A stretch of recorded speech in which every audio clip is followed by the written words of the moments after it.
thank you everyone so much for tuning in. This is the first episode where we are discussing discussing the trials that are going on right now, and the most explosive trial that's going on right now is the Karen Reed trial, which we're going to be going through. What has been happening throughout the week, and I'm joined by the most wonderful, beautiful ladies, Big Johnson, Alisa K, Hey Bells, and Rosalind to go through these trials, Karen Reed and Clayton Echard. That case, believe me, once we start unpacking each and every details of this case, you're going to move from Karen Reed after that's all done to recap on Clayton Echard, because the story there is as bombastic as trying to explain how you can call somebody up through your butt. How you can make butt dialing calls when you're supposed to be making love to your wife. How does that even happen? Alison Knapp took me through the Karen Reed trial because Jesus Christ, the many things that has been happening in this trial. We walk me through again. Don't go from what we were going through last week. I want to go back to the beginning. What's the kind of background in all of this? What do you know in regards to the trial? Like the background? Walk us through it. Well, so I've been paying really close attention to it kind of for probably since last May. And that's kind of when I first saw the dog bite picture. Well, the scratches, whatever they're going to be, the injuries to the arm. That's when I first was like, that doesn't track. That doesn't make sense. So I just been looking at it and reading all the court documents, and nothing has made any sense. I'm like going through all the pretrial things. Just, it seems kind of fishy. We were all hoping that maybe by some miracle, once trial came along, it would make more sense, and the case that the Commonwealth was putting on would start to come together, and it hasn't. So far, it hasn't. It's not. No, I definitely see that, because the case that they're putting on right now, I have given the Commonwealth so much benefit of doubt, in my honest opinion, because I actually thought there might be something plausible here. I went into it 100% like blind. I did not do any background information, and so I was kind of lost in regards to the entire the whole trying to see the conflict of interest of the witnesses that they were putting up, like the Alberts, for example, and the Courtney, I don't know the last name. Is it Courtney Albert? I don't know, like how the relation to Julie Albert and Courtney Albert and all those things. And I was seeing a lot of Facebook messages and all of those things pop up, and they tried to get this into trial, by the way, but I didn't know before they even got the actual case in of like how the case against Karen. Right. But they also try to get it during trial, and I don't know anything about this. Do you know anything about how everyone is linked? Like, for example, Julie's linked to the paramedic, and like what's going on here? You like have like charts and whatnot to get all the linkages, but it mainly is like coming out of like the Alberts are kind of the main family involved. That's the house that John O'Keefe was at. Was Brian Albert and Nicole Albert was at their house.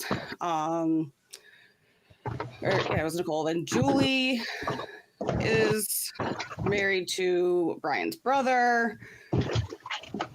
Their son's Colin, who's the one that everyone's claiming wasn't in the house, but then he, the whole to-do. The paramedic went to high school with Caitlin, whose parents lived in the house.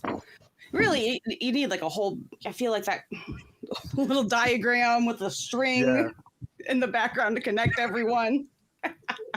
But it's a lot, and that's kind of been a lot of the buildup. It's just like getting all these characters in place, and it doesn't make sense to me why that's how they would choose to put this on as a case before actually talking about how Karen Reed's guilty. It's like you're just going to have this whole spew of names of people who are interconnected to each other. It's just doesn't make sense. It doesn't make any sense the way they're trying to go about it. Speaking of the interconnectedness, because I didn't especially with what come, and we're gonna get into that, especially what came out with Proctor, because I kept hearing of Proctor's name Yep. during the pre-trial, and all of sorry, not during pre-trial, during the first few days. Right. Well, they And put the it right in for like in opening statements. It's like he's the bad right, guy. right, and Jennifer McCabe was trying so hard to stay away from him. Like, Hmm. run me through, because I need to know uh Jennifer McCabe's kind of why is he the pivotal piece in this? Because that's what I was seeing, but again, Right. like, the trial is not connecting. Again, I don't know any background information. The trial is not connecting me Yes. to any of these people that they're talking about on social media. So I'm like, well, I don't know the background between these people on social media. What's going Right. Like on? why these Why is random Jennifer people. McCabe so integral in all this? So Jen McCabe, I think, and that's probably around when I started to really hear about the case because her name got brought in a ton when they got her phone data and that came back with the how long to die in cold search, which was kind of the whole big subject of Friday's day of trial. But once the defense expert discovered that she had, as they are alleging, had Googled this hot song to die in the cold search at 2:27 in the morning when she shouldn't have any thoughts of anyone dying in the cold at that point. I think that was kind of the red flag of like, okay, why Are why you? was this a thing? She's kind of started to become like the linchpin here of, was something set up? Like, how did it, and I think her testimony when she was on the stand, was very, very defensive, Amber needless Heard, to like, say. Yes. I mean, yes. I saw it. I saw Which, it. but that's kind of ever since that came out, that's been her kind of persona that she's been very hostile with anyone saying that, like suggesting that anyone in this family had anything to do with it. And, it's, Do you think that anyone in the I family did have something to do with it, though? Like, do you think? What's your theory of the case? mean, all right. Like my full blown theory of what happened. I mean, I don't think he was hit by a car. That's for sure. Um, I think that John did go in the house. That there was a very quick altercation, like pretty soon after he entered in there. I Mhm. have a feeling it kind of links back to with Higgins, and then the text messages he's sending to Karen at the bar. I feel like John saw him, went in the house. Something ensued. I don't think anyone meant to kill him or anything like that. I think there was an accident. Instead of trying to help, I personally think we're waiting to hear a plow go by and they were thinking that was just going to be oh, we got hit by a plow. He was walking home. And, kind of go with like that. And it kind of all blew up. Kind of. So it's not necessarily that they were okay. So what you're saying basically is, it's not necessarily Karen that they were gonna pin on Karen initially, but it I was don't think more initially. of the plow must have hit him to land him back to the Right. the house, which of course sounds stupid, because at the same time, Right. the plow hits you, you're not gonna get the injuries that you're gonna get. No. So why? It would be like a car. Um But then I think when Jen McCabe is getting these phone calls from Karen's telling her she might have cracked her tail light. Then I feel like that's kind of when I was like, oh, okay, well, maybe we can make this even more of a thing, of a, you know? all right, we're going to get into the Proctor messages and all of this that was going to go on, but I want to go over to Rosalind Duke, because you have been watching this case from a new kind of set of eyes. The Karen Reed case, There current you go. retrial. Yeah. Yeah. You've been watching it Uh, with news. Like, what do you make of this, by the way? I don't know. There's just a lot of effery to process, and it does seem like, you know, there's just a lot of missing, like, make it make sense moments in this. I mean, regardless of how Proctor acted, still the rest of it, from the solo cups to, the dog, the pool, everybody. It just seems like there's so many missing pieces that nobody's really accountable for, and they still, as far as I can tell, they still haven't said how he died. Oh, wait. Oh, yeah, because they still, yeah, okay. Yeah, Still that's hasn't not come the out. cause of death. That's true. The cause of death is still not So established. we've got we're what, 60 witnesses in, and we still don't have Need to Anything? have a go. Evidence? When did you start watching the trial, by the way? I think I started watching it probably, it was at least 2 weeks already into the trial before I started, catching up. And I was catching up, just here and there, because I've been busy with actual, work, and then also the Echard trial, getting ready for that. So I really wasn't paying a lot of attention, but I started following recaps, and then I was like, wait a minute, I got to go back and just watch. So Okay. I'm slowly catching up, but it's a lot to catch up. Thank God they have a weird schedule, so you've got days where you can, kind of Right. pick up the pieces a little bit, but it's still. Yeah, the amount of times that this case has been rescheduled and the Right. times off has been given. Like I think there was like I've never seen a trial where it's not gone. I'm coming from Debbie Heard, so that's kind of been my template for trials. I thought everything just goes swimmingly, like day 1 to day 5, Monday to Friday. Is that will go on, then you continue. This case has so much start and stops, and I don't understand for 1 second why it Makes just no can't stick to just one roadmap. Right. Well, it's just the yo-yo effect for the jurors alone.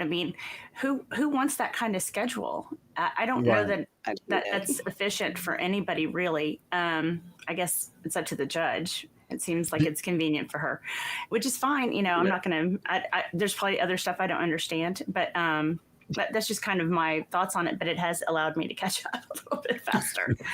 It does help. But it's hard. It's hard to process all of it, and without. I didn't see any of the trial prior to, or anything about the case prior to the trial starting. So I really am coming in with virtually no knowledge whatsoever.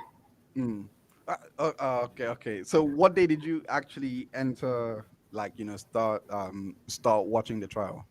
I think it was day 13 was the first time I Oh, that's not so started bad. listening to it, and Oh, then I that's had not to so go back. bad. You made it. That's not so bad. You made it sound like it was like day 20 or something. Like day 20, day 21. Well, I still had to go. I was like, okay, I'm going to listen to this, and then I was like, wait a minute, I got to go back to day 1, Oh, and okay.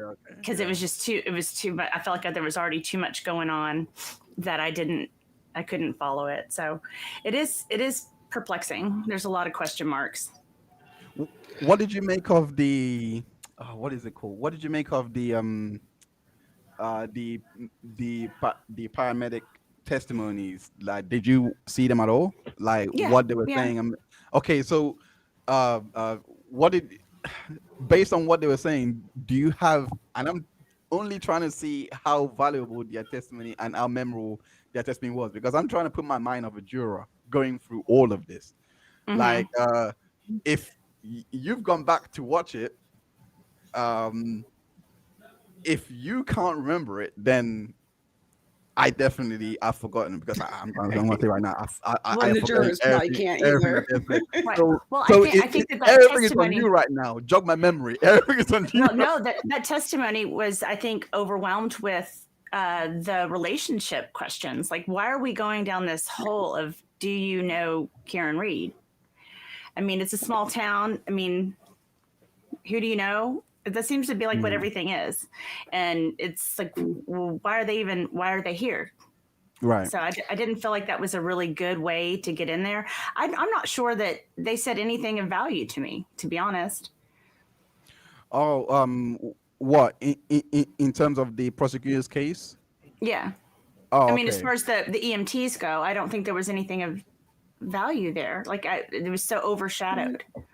That is so bad because they're supposed to in a way like give you like the bare facts of, because this is his dying moments, Like, right? what So happened? Yeah. right, so Yeah. they're supposed to give you kind of like the lay by lay facts. What was the only thing that came out is the fact that Karen I'm not, can I say allegedly? Apparently it's facts, but she allegedly said he I hit him, I hit him, I hit him. Like, did you hear that? Right. Oh yeah. Well, I've heard that, but I mean, I think that still doesn't say a lot to me because I think anybody in that situation might have had that sort of outburst in that moment. Right. Like They're just trying to figure out what happened. It's not an admission. To me, it's not an admission of guilt. It's an excited utterance. Yeah. Oh, well, I mean, that's the thing though, because I've always, when I first heard that, I was like, okay, maybe this is why we're here, but surely you're not going to build a case to meet reason without just based on someone saying I hit him, I hit him. It's not like they continue on saying now if she went on to explain more on why she said I hit him to the police, and then we have something more, then yeah, hang out to dry on that. But it doesn't seem like we're getting anything like that because the one chance that they had, and this came up during trial. This is for you, Alyssa, because you might actually Yeah. know this. The one chance that they actually had to say, to at least establish what she could have meant by I hit him, was when Proctor was speaking with her. I think it was no Yuri Bukake, but Yuri but Sorry. Oh. I can't believe this. I can't believe this. Yuri Butterneck? I don't blame her Yeah, for even calling it. I would question her internet history. That may, And because that's why is something your that there's brain a going there history. immediately? Like, okay, but So there is a everyone, reason. There's a reason why I went to that first. I want to hear why this she reason. said What do you that. think? What do you think? Turtle Boy is, he's the bad guy that everyone's always talking about in the case, but he has called Bukaki for ages just because it's a weird name and it's similar. But they watched so much of his content that like it was almost like a Freudian slip that it came out. Oh, I got it. It was just like, not know the- oh my God. that's funny. That is, I was going Because he's to- always said it like that. Yeah. Anyway, so I think it was Yuri Bukanik that basically, I like, it's a nice name. I'm not gonna lie. Yuri is always like my favorite Ukrainian name. But wait, Russian or Ukrainian? I don't know. One of the two. But point I think is, he's Ukrainian. huh? I think he's Ukrainian. Yeah, I'm pretty sure. yeah, I think so. I think so also. It's when they were in his in his office. I'm not sure if he was one that testified to this or Proctor, but Karen was there and they played an audio, and it was like only like a few seconds, and he said shut it off, and I'm like, why? Why would you say shut it off? Why would you shut it off? This is the same girl that you are investing. That she's your lead girl, right? Like the one that you are supposed, like that you said, I'm gonna get, like, we have all these things. You now have a chance to talk to her on recording, and you say shut it off. That wasn't the most, because at this point, I want to know, did she explain more in the? So that came up right at the not in that. So that came up right near the end of the pretrial stuff, and that was actually a video of when they detained her. So she was arrested the first time for manslaughter, which was in February. Then I want to say it was June of 2022 when they upgraded the charges to murder 2. And so that audio clip was from when from the body camera when they had her getting booked in the police station and was talking kind of back and forth to him, but it was motion eliminated. They weren't gonna have, like, they didn't want to show her in custody, and most of the video was just like looking at a computer screen anyway.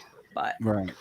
yeah, so yeah, that would have been their good gotcha moment, and it was more of her just saying, like, we're all in on the same joke here. It should have been. It should have been your gotcha moment, because I don't know about you. If I'm the lead investigator in a case, and I would turn on that interview immediately. I don't know They should have what recorded reason. any interviews. Yeah, They I didn't was record a saying, single because one.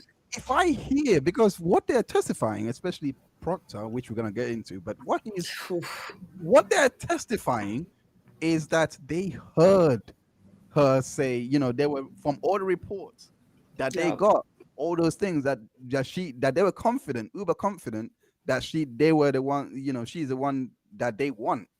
So at this Within like point, 16 yeah, hours. you need to get her to explain what she mean by I hate him, I hate him, I hate him. Why did you Right. say that? What was going through your mind? What was your what were you drinking at the time? Like, Right, like, right.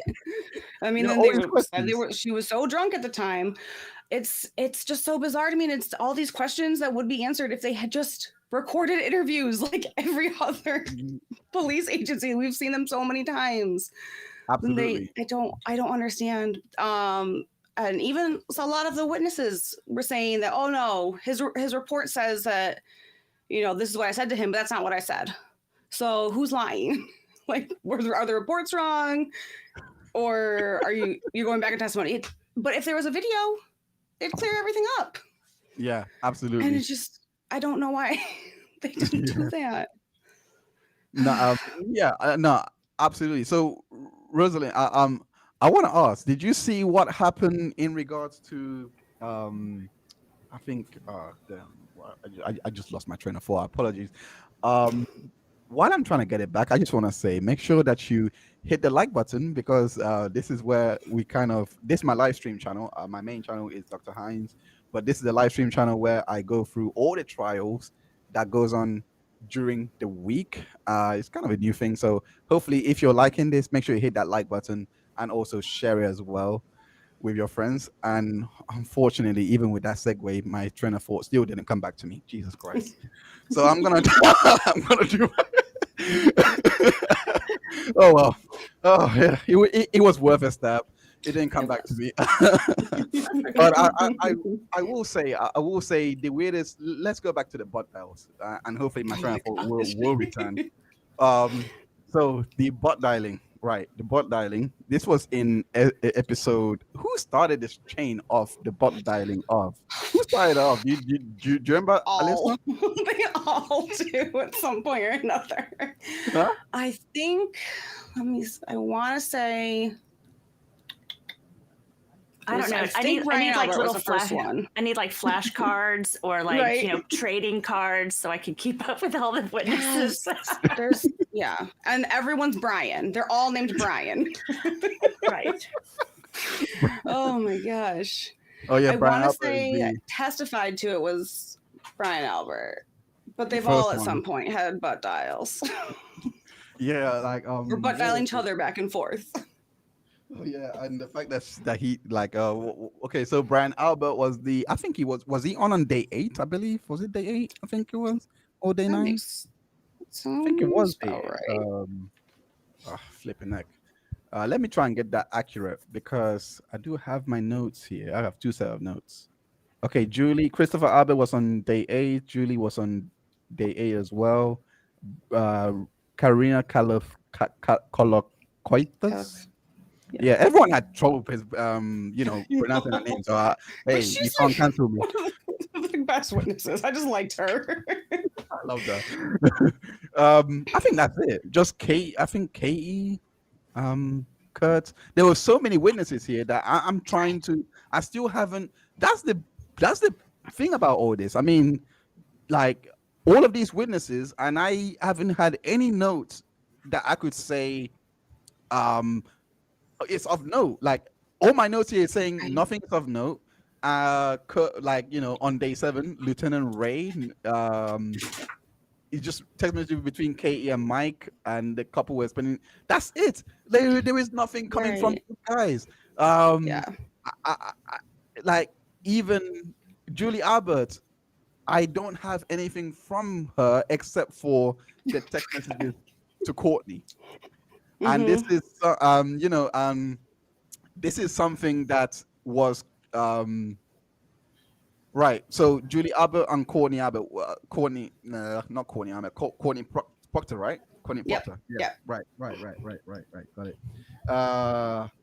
What is the Why did she try to downplay that relationship? That always stuck out to me. Well, and that's, I think, a big part of why it just seems suspicious to a lot of people, because why downplay it? It's a small town. There's relationships, but if you're trying to hide the fact that there's these big, any relationship, it looks suspicious. I mean, so Julie and what is it? It was Julie and Jen are both friends with Courtney, I believe, aren't they? See, I can't even keep it straight. And I've been like in this for way too long. I gotta even double check on things because it's just there's too much. Okay, so what okay, so for those asking in the chat, sorry, I've just literally saw your chat come up. The trial that we are discussing is the the trial that we are discussing is the Karen Reed trial at the moment. We are also going to get into the Clayton Echard trial. I don't know why it's his last name. I think it's the last name. I keep thinking his name is Richard. I have no idea why. I think it's the last name. He just confuses me. And we're gonna get into that in a bit. But before, just to give a bit of joke preview, with that, but I'm not gonna. Just to give it a bit of preview, because we do have the three guests, I would say, that we do have on here: Abel's, Big Johnson, as well as Rosalind Duke. They have been investigating this particular case, as well as Alyssa. To her credit, she has been investigating that case from the beginning. So we do have a lineup that does know, that can provide a lot of information on that case. But Rosalind actually is going to court. Has been in the courtroom to see it play out. If I'm not mistaken. Well, I went on the 10th. Big Johnson has been to a couple of the trials. Oh, okay. It's been an interesting process. Wow. Okay, so which one of you ladies would want to give us like a bit of a background on what's going on with the Richard Echard case? So no Richard, damn it, I was doing so well for the Richard Clayton Echard case. Okay, like I'm sorry. Which one? Because you guys are ever so knowledgeable on it. I do have some things. I do have some things to say about this case, but give us a bit of background into what's going on. Which one? Well, I'm gonna let Big Johnson go because she's been on it the longest. Okay. Oh man, thank you. This is another one of those cases that is so hard to where do you start? I would say the easiest summary on it is there's a woman who for a span of 10 years has tried to manipulate men into being with her by claiming she's pregnant with their twins. And when they do not sign dating contracts and agree to stay with her, she files court cases. So we are now on victim number, he's either 4 or 5, kind of dependent on how we look at it. And I got involved with this case last September when she went to the Sun and had a news article released stating, Clayton Echard is this POS who impregnated me and is trying to make me get an abortion, and I want to remain anonymous. And I went, you don't make accusations that will ruin somebody's life and stay anonymous. So started digging into it, and that's when I ended up on Reddit. Well, first I went to the court website and got her information. Then I went to Reddit and saw other people had made connections. And from there, it's just kind of more and more information has been revealed every week that this has been going on since last May. Yeah, it's been a wild, wild ride. Definitely one that I remember back in October being like, this can't get any crazier. Yeah. And oh my goodness, it does. So Rosalind and I was at the February hearing, and then Rosalind and I together were at this most recent one in June, and it's crazy. It's going crazier. Yeah. Oh Lord. Damn, I did not. Well, for one, I didn't know. See. That's the one part about this case because I knew a bit about what was going on in regards to, her accusing Clayton Echard of it. But I think it was until I messaged. I think, like I said, I was saying backstage, so you guys would not know about it. But as I was saying backstage, what was it? I got up to the first part that she accused Clayton, and then I think she then cried victim in regards to like she. Okay, let me not say victim. Which Let, time? let me not judge her, but she was basically saying that that cyberbullies and all of those things were after her, and she's pregnant, but they are being like internet sleuths, for example, and like trying to do all these things.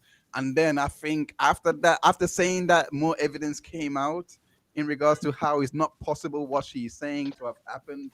How it's not possible for her to be pregnant. And then all of a sudden, and this is why I message again, I was like, no way, she announces that she had a miscarriage. I was like, no way, I'm sorry.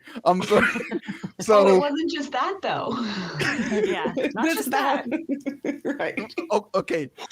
Hey, Bells, you ran through the timeline She's for awesome. all of this. You done the entire timeline. Please. Yeah. So we have 5 Fill in the miscarriage gaps that I'm missing. timelines as of right now. I don't know if you've seen the timeline that we've made. I'm going to drop the link in chat.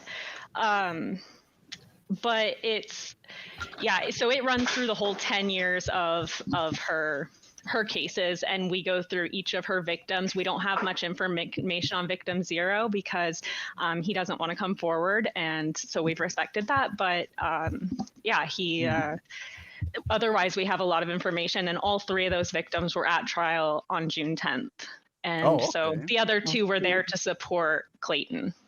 And they were actually supposed to testify, but there wasn't enough time for them to testify. Unfortunately. Yeah. Well, because she only gave him like 2 hours or something. Yeah, like that? it was 2 hours, and then they had a 10-minute break, and that was it. It was. Oh gosh. They had 15 minutes. Yeah, they had 8 potential witnesses, I think, and only 4. Why was she? Oh my god. Why is she not playing for the plea deal? Why is she not choosing to settle this case? Like, She what's doesn't. going on? She won't admit to being wrong. So because she won't admit to being wrong, they won't settle.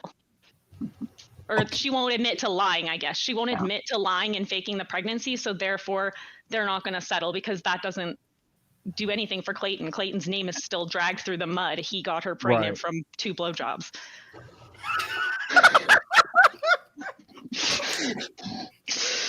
You can't make this stuff up. We can't. All right. Okay. Before. Okay, that was a background.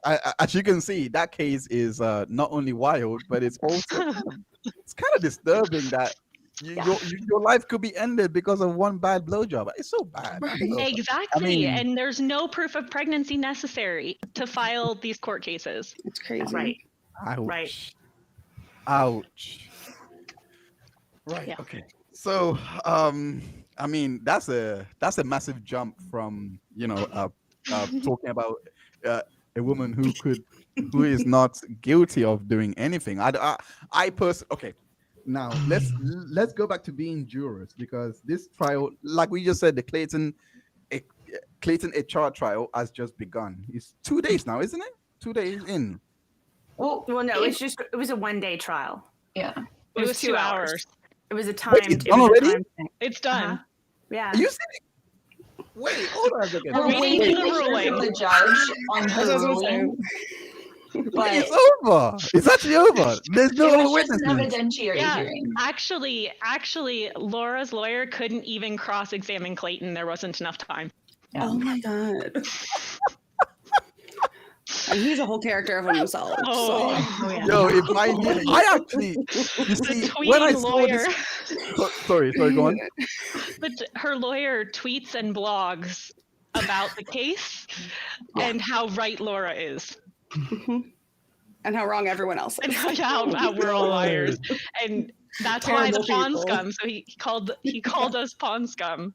So Oh we Lord, adopted I it. am so embarrassed because I personally thought that, this is gonna be like I thought that this was, I don't know how to say it. I thought this was going to be done. It's still going. Like, yeah, it's still ongoing because I Well- was thinking, okay, day one, it's all gonna get like, they got some people to call in, they got witnesses, all these things. But this is gonna be the fastest trial in US history or something. Well, It's just- over already. So just to say, Yeah, it was over, supposed though. to be 45 minutes, and they asked for an extension to 2 hours. So we are grateful that it got to be 2 hours long. Oh my They- god. It's always been 2 hours. Each party got 5-minute extension because originally they were only going to get 45 minutes. So each party got 50 minutes in this because it was only the evidentiary hearing.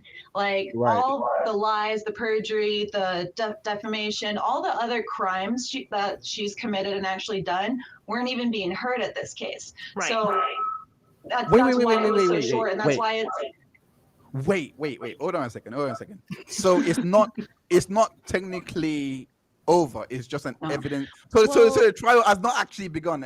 So this is in family court right now in a paternity case. And so it's not criminal. So they were literally just trying to determine paternity, but there's been so much perjury in the case that it hasn't been referred to the DA yet, or the DA equivalent in Arizona. And so she hasn't been put on trial for any of these crimes. Okay. It's an ordeal. And just the fact that you can drag someone to family court with no proof of pregnancy, even. Mm-hmm. And She had a this whole move process on. is insane to me. It's insane. Yeah. And the other Okay. thing is that she has a restraining order against a man in San Francisco, which is a 5-year-long restraining order, and it's bogus. And so we're hoping now that the June 10th has happened, we can focus more on the 2 other victims that have these orders against them that shouldn't have them against them. So Right. it's not over, but it's kind of over in the court right now. It's confusing. For now. Yeah. We're still fighting. It's a saga. It Yes, seems. it is. It's a Well, and I think that's one of the reasons why I was so compelled by this case was Clayton on his own. It was like, oh, this, I'm not sure. Really, heard some of the evidence. I was like, okay, she doesn't seem very credible. But then when I learned about Greg, and then definitely, even before I knew about Mike, I was all in because it showed there was a playbook. Like she does the same thing to each guy. I mean, there's subtle nuances that are different, where it's a little bit more customized. Mm-hmm. Custom. Yeah, but otherwise it's the same. It's the twins same thing is playbook. crazy. Yeah, the fact that she's had Every 3 time. twin pregnancies Right. Impressive. Very is impressive. incredible. The other thing that was Defies logic. that we noticed was that when she said she went to Planned Parenthood, she said that there was a baby. She was pregnant with a baby. But then later on, she says that she was pregnant with twins. If she had an ultrasound, they would have seen Twins. 2 sacs. Right. Right. So that Just, that like, multiply doesn't like make that. sense. The math isn't mathing. Right. Right. Not one bit. Right.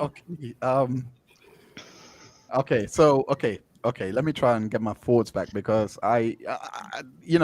this happens to me quite a bit. So I had a because I had a thought in my head and now I have to kind of like reconstruct that thought because I did not expect I thought it was already in trial. So right. So it's in it's not in trial. It's not in trial. It was a divorce hearing. It was a hearing. So, Right. not divorce, family court hearing. Right. Okay. So which cases? So for the Echard, that was which cases has actually gone to trial in regards to Laura Owens then? Okay, so in 2018, she went to court with Mike, is that right? Yeah, she went to court with Mike, and she got a restraining order, a domestic violence restraining order against him. Did it just And hand this out like then, candies? Did it oh just no, like? they were in a relationship for a little while. Oh, okay. So Yeah, how they were. did she get the restraining order then? So she got it because she claimed domestic violence. There's a whole long story on that, but Right. she later, after the relationship ended, she claimed domestic violence, and Okay. then took him to court. And then she's also been to court for Uber. She got in an Uber accident and claimed she was injured in that, and she settled there. Then she was in a case with a contractor in 2020 where she sued him for improper work. And then in 2021, she got into a lawsuit with her third victim, Greg, and that was in court for 3 years, and that was a restraining order case. It's kind of in family and in civil, but there's two OOP hearings in there and a family case. And then she got an order of protection against Clayton, and the paternity case, and the injunction against harassment, which Clayton got against her. That's her court history. Okay. It's very litigious. So I'm sure Yeah, we'll it be sounds the like end of it. It sounds like it. You It don't sounds want like to it. get on her bad side. Yeah. And you also don't want. You may not only just not want to get on our bad side, but it might also be in your best interest to also not get on her at all. You know, not Yeah, at all. get anywhere near her, let's be honest. Or under her, or next to her. She's filed By the multiple way- bar complaints. By the way, guys, that's how you pull off a risky joke with a room full of women. Just putting it out. Oh, hit the like button if you're liking what we're seeing. If you're liking what you see so far, and share this stream as well. We'll be doing this every week. Of the trial that go on. May get new guests. May get the same. Depends on the case. We'll always have a steady rotation of people joining me because true crime is where we discuss here. We want to get into the background. We're gonna go back into this case because I want to go through that whole timeline. But the question I want to ask is, would there be any criminal cases coming? Because this is new to me. This one I haven't done, admittedly. I haven't done that much of a deep dive outside of the Justice for Clayton wiki page, where it listed out, the whole timeline that I read from until December, and I was like, no, I made up my mind. I was like, no, she's lying about this. But does this trial look like it's gonna head into like an actual courtroom where a jury is going to deliberate over whether Clayton is innocent or guilty or something like that? We hope Anyone so. can answer, by the way. Anyone can answer. I don't think it'll be something proving Clayton innocent or guilty. I think that's what we're about to find out in this ruling. I hope that it gets sent to the DA and goes to criminal court, but I hope it's Laura that goes to criminal court and Clayton gets left out of it because he has nothing to do with it. Right. Okay. He hasn't done anything. Yeah, he hasn't done anything wrong. So if Yeah, he's well. proven as not ever being the father, then it's her that brought this case to the court fraudulently.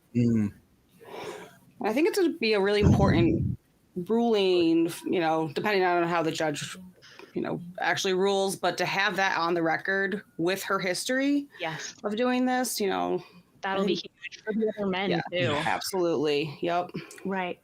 because it shows a and, pattern. as Big Johnson said the other day, talk about changing the laws where you have to at least have some level of proof to even file these cases, or changing the timelines on when you can file a paternity suit against somebody would be helpful. The main difference with Laura and some of these other false allegations are that she's not coming after anything monetary. She just wants them to date her, and then suffer. and if they And reject her, ruin their then she lives after. ruins their lives. Right. Mm-hmm. So it's a little bit different. So it's not a typical extortion case. So but she's found this little niche where she can avoid all of the criminal aspects of what she's doing. And I think it's ridiculous. Yeah. Absolutely. There's fraudulent medical documents, and it's Yeah. But she's admitted to, didn't she? Like she admitted to Minor perjury. the Minor yeah, perjury, yeah. You know, yeah. medical fraud. You know. Mhm. Okay, so okay, we're gonna sidebar on this sidebar on this particular case because I like I said I want to go through that timeline for for Clayton Echard. Clayton. Yeah. Thank you. Jesus Christ! Once you have one name in your head from the beginning, it's gonna be, especially me. It's I'm stuck bad with forever. names, so like for me to remember a name and then having to override that is difficult. It's difficult. But I remember all your names, so you guys are fine. You did good. You guys are- So we're gonna go back. Okay, so we're gonna go back into that was the Clayton Echard. A little bit of Laura Owens. minor background there. We're gonna go back into oh gosh, the most disturbing case, what has happened in the Karen Reed trial in regards to when Trooper Proctor got to a stand. There was so many talk. There was quite a lot of talks that he might even plead the fifth. And to be quite fair, I think he should have. I think he should have. I think anyone, it wouldn't look good for the Commonwealth, but who cares at this point? Because I'm sorry, I think is one of those. I think this is one of those. I think everything that came out, in that cross-examination, which we're gonna get into. I'm never gonna go into direct because it was Lally done his best to try and get ahead of it, but there was nothing to stop this freight train from coming. So first I want to establish what as first we want to talk about first we want to show what has basically gone on with the relationship with Julie Abbott and Courtney Proctor, which Julie was downplaying hella so hard on day 8. I believe it's day 8. Let me just it's day 8, isn't it? It's day 8. Okay. Yeah, it's day 8. It's day 8. She was downplaying a lot in regards to Texas. I believe what flipping neck. I think it wasn't Yannetti that was crossing her. I think it was Jackson, and he was basically trying to get to her. Like, what do you mean you speak rarely? Like, you guys spoke 6 or 7 times. What is going on? And she was like, no, that's rare for me. I'm like, I don't know. Rare for me is like if I rarely get spam calls. I mean, clearly that's not true. If I got like 100 spam calls to show my come on, there's a difference here. But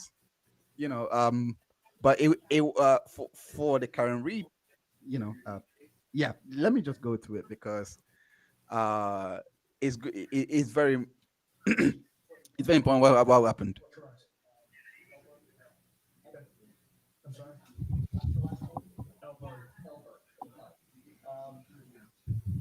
Was you aware that she's also very, very good friends with Jillian Daniels, Julie Albert? Correct.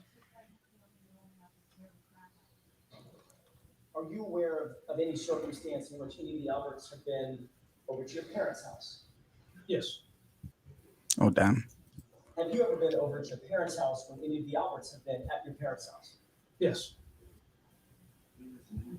Those Alberts include Chris Albert, Julie Albert, Colin Albert, correct? Correct.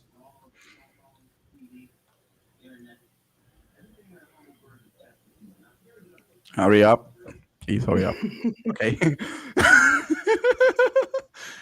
Waiting for it. Okay, so that's the first. No. Hold up.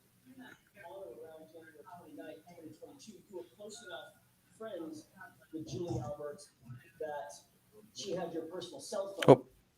Correct? Oh, okay. Let me close my X down. Close that down. Okay, let me get back to my question.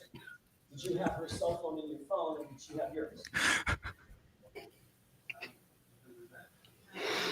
They're just simple questions. I don't know why they can't answer simple questions. Oh, that was funny. Like, You know these people. You know. Oh, anyway, let me move on. Let me move on.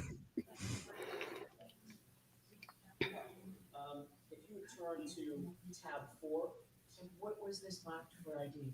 This was. By the way, I hate. By the way, I hate this judge. I hate this judge. Every minute she intervenes.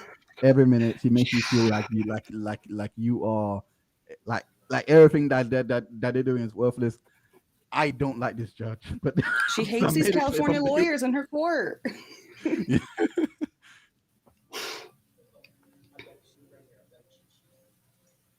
4 is triple B, as in Bravo. And you're out of the court, I'm looking at page 2665. You know that company, sir? Yes, sir. Do you recognize the participants in this chat? I do. The number ending in 5374, you recognize that as being from Julie Albert?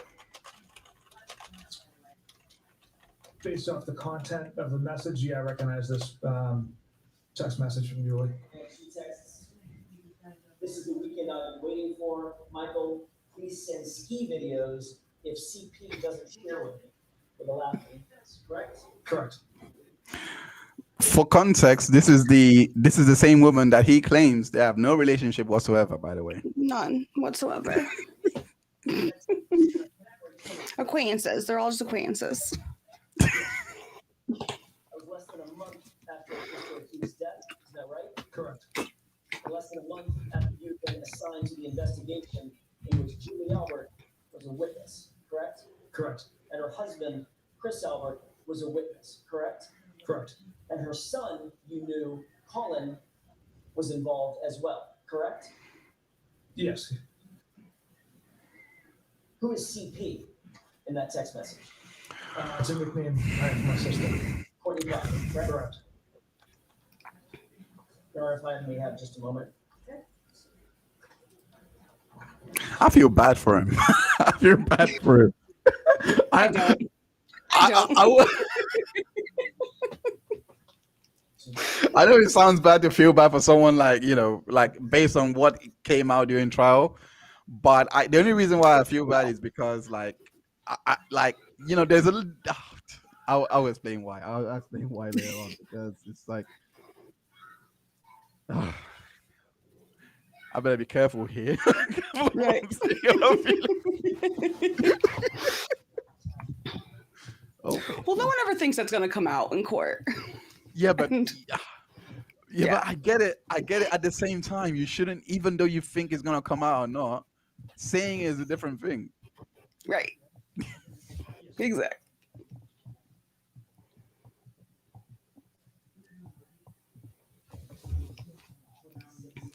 So right now, just showing the relationship that, I'm sorry, when all this was coming out. All right, I'm gonna get to that really quickly. January 19th, 2022, 10 days before Mr. O'Keefe's death, you were texting with your sister about whether Julie Albert might be available to babysit for your own son, correct? Yes. So in fact, your relationship with the Alberts was close enough that you would consider leaving your own child in the hands of Julie Albert as a babysitter, as a caregiver for your toddler, correct? I wouldn't say close enough. I've hired babysitters that help, but I don't know. Just I- random. Julie Albert among them. But she was an option to have, watch my child. And then you personally interviewed Julie Albert and Chris Albert in this case on February 10th, 2022. Sergeant Buchanan and I did, yes. Bukake. That's Bukake. And you didn't mention a thing Julie Albert, Chris Albert, or Colin Albert in any report that you ever drafted in this case, did you? I did not. Not one word, correct? No, sir. Okay. You interviewed Julie and Chris Albert at about 5:30 p.m. on the 10th of February, isn't that right? Yes. Did either of them, Julie or Chris Albert, mentioned that their son, Colin Albert, had been at 34 Fairview Road on the night in question, January 29th? I'd have to reread the report to refresh my memory on this. Bro. Well, All of them. Bro, you know they didn't. Like, what are you doing here? Well, that's the thing with so many of these witnesses. It's like if it's at your actual memory, you don't have to refresh your recollection. You should just know it. Absolutely. No, I think the witnesses had a hard time remembering much of anything. Oh, gosh. I appreciate everyone that's tuning right now. Heck yeah. For which, concerning interview with, why don't you show it to me?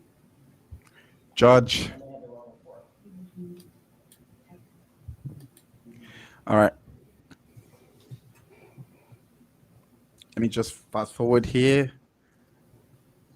Okay. Never mentioning, That's why I don't like fast forwarding. do you recall It's made it too much. that whether or not Julie and Chris mentioned to you that their son had been at 34 Fairview on January 29th? Do you recall that as you sit here?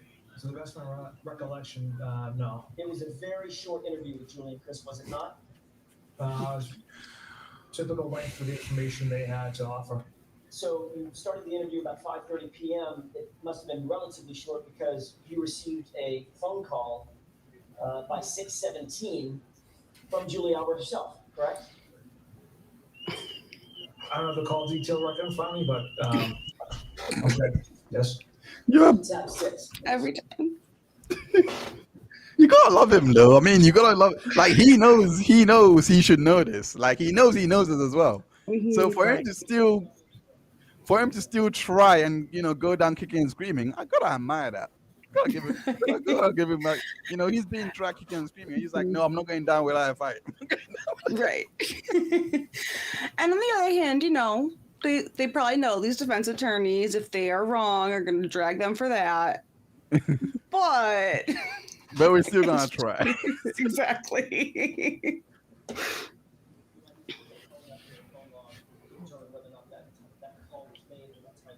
If you have that, yes. Script Pro Crow, I appreciate you for joining. Thank you so much. Thank you.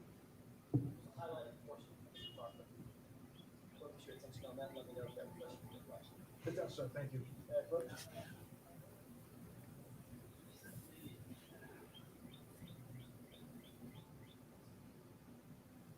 You received after your interview, you received a phone call from Julie Albert about 6:17, about 45 minutes after you began the interview mid-left, correct?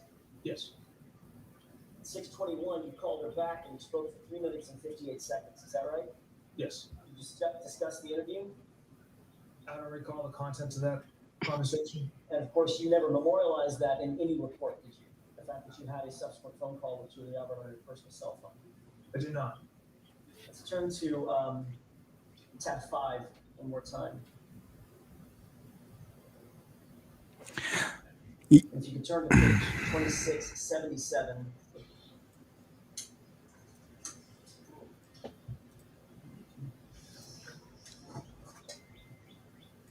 Trooper Proctor, after your interview with Julie Albert, your sister, Courtney, texted you, how did it go at Julie's? She was so nervous.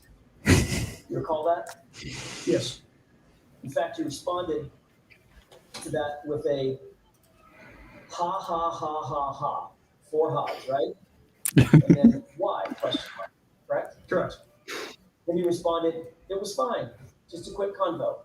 Correct? Yes. You're literally reporting back to your sister about the progress Fuck of an me, man. investigation and a homicide investigation, weren't you? Objection. Sustained, you can ask it differently. Were you reporting your progress to your sister about your investigation?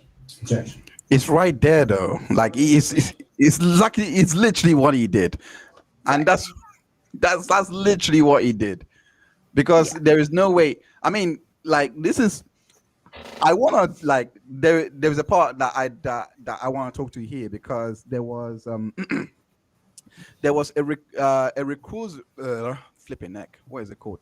Recusal. Yeah, Mm-hmm. that's the right word to Of the use. judge. Yeah. Yes, there was a recusal request of the judge. We just seen, the ties that the lead investigator already has in regards to this, and he's already a witness. So Alyssa, you would know a lot more about this background. So, like, why did the judge receive a recusal request, and what's going on there? Well, that's a big thing is the judge, even I think people who are coming in fresh, it seems like she really is biased against the defense.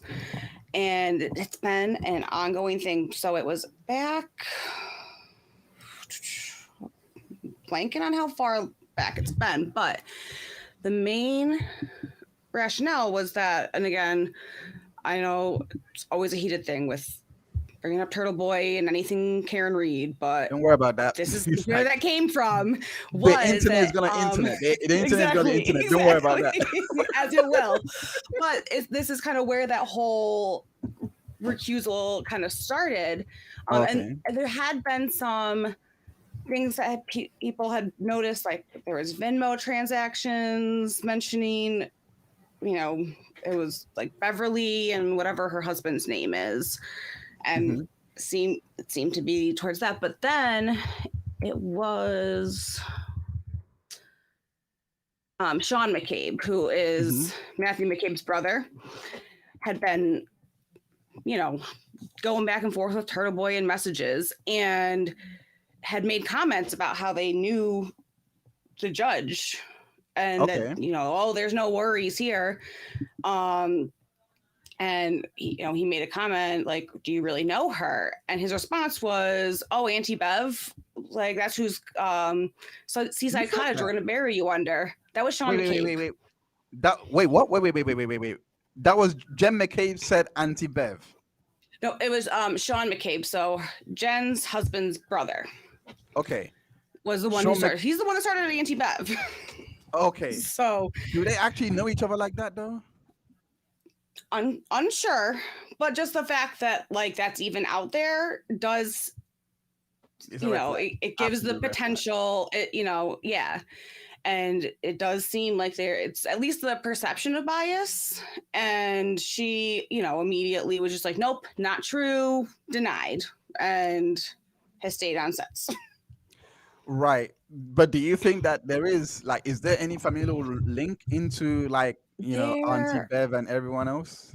So her, let's see, brother, I want to say, her brother, her father, I know defended Chris Alberts when he was charged with drunk driving.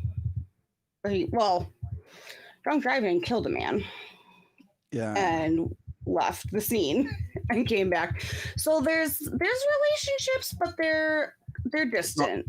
But it's not enough to raise a red flag, Okay. So it's not really ironclad then. Yeah. Okay, right. It's not ironclad, but still it gives the perception of bias, and then the way that she clearly does not like this defense team. I think that's obvious to anyone. So and that's just like a whole big mess of possible relationships. And for that to have been the focus of the first however many weeks of trial instead of the actual case, I think is what's caused this like circus instead of an actual trial. It doesn't make sense. Okay. So as we know, so I think they're gonna go into a lot more here. Let me just read the chat before we do get back into reading this. I think someone Tara, I've been trying to get you up. Yeah, okay. So I've been trying to get the chat up for so long. It's okay. So okay. There we go. I'm not sure. Let me try and extend it so you can see. I've watched every lawyer, recap. He's the best for a thorough recap. But Oh yeah. shorter than a 6-hour trial for 90 minutes. You can't watch. You can't watch Yes, more than definitely. normal speed. No, he's very He's a technical. great.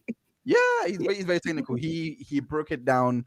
I think I only caught one of his live streams the other day, and he broke down the meaning of, not the meaning, but like everything that the recent tech guy was, tech woman, sorry, was basically going Yes. through all those things. But I didn't see his Texas breakdown, which we're gonna get into now, because right here, I think we're just gonna go over the conflict of interest here with Julie a bit more, and then we're gonna get into the Texas. So let me just share the screen one more time. My computer is not helping because it has its own mind at the moment, it's being very, very slow and not really active. I've kept you off all day, so I don't know why it's being like that. Anyway, let's begin. So Your sister Courtney Proctor, correct? Correct. And Courtney Proctor's best friend is Jillian Daniels, and one of her closest friends is Julie Albert, right? Correct. I should have timestamped this. February 1st, 2022, your sister texts you that she's actually meeting with Julie Albert, didn't she? This was a bomb for And that me. was before you ever interviewed Julie, correct? Yes. So it appears that Courtney was providing information to Julie of some sort before you were able to actually interview her. Is that right?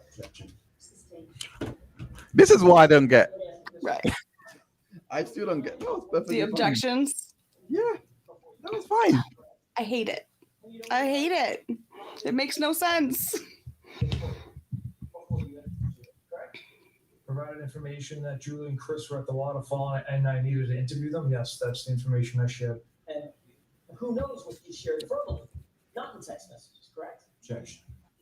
Did you, we have text messages, Triple Proctor.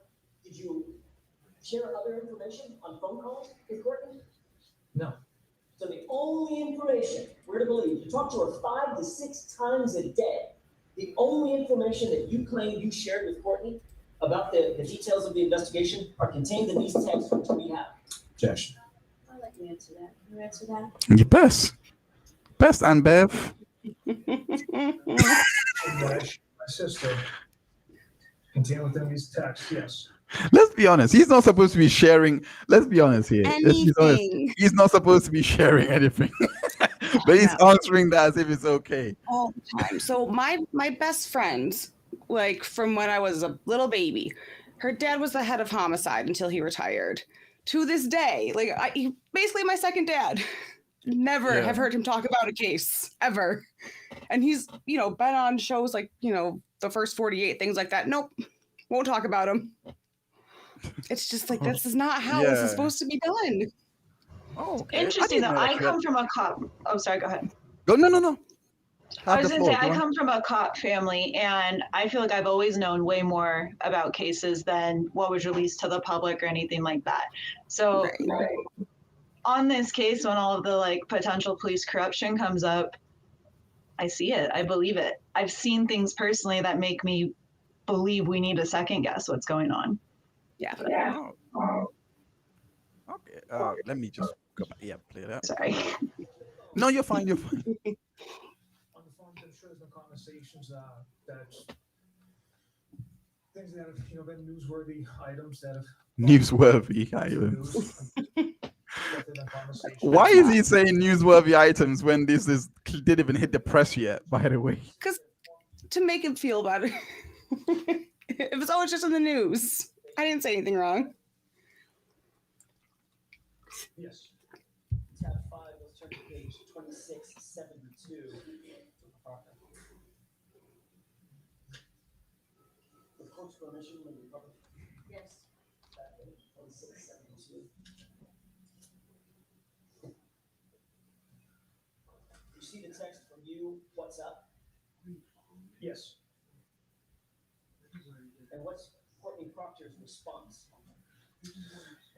Nothing. I just saw Julie, and she said, when this is all over, She wants to get you a thank you gift. Elizabeth one. I cannot. Oh, God.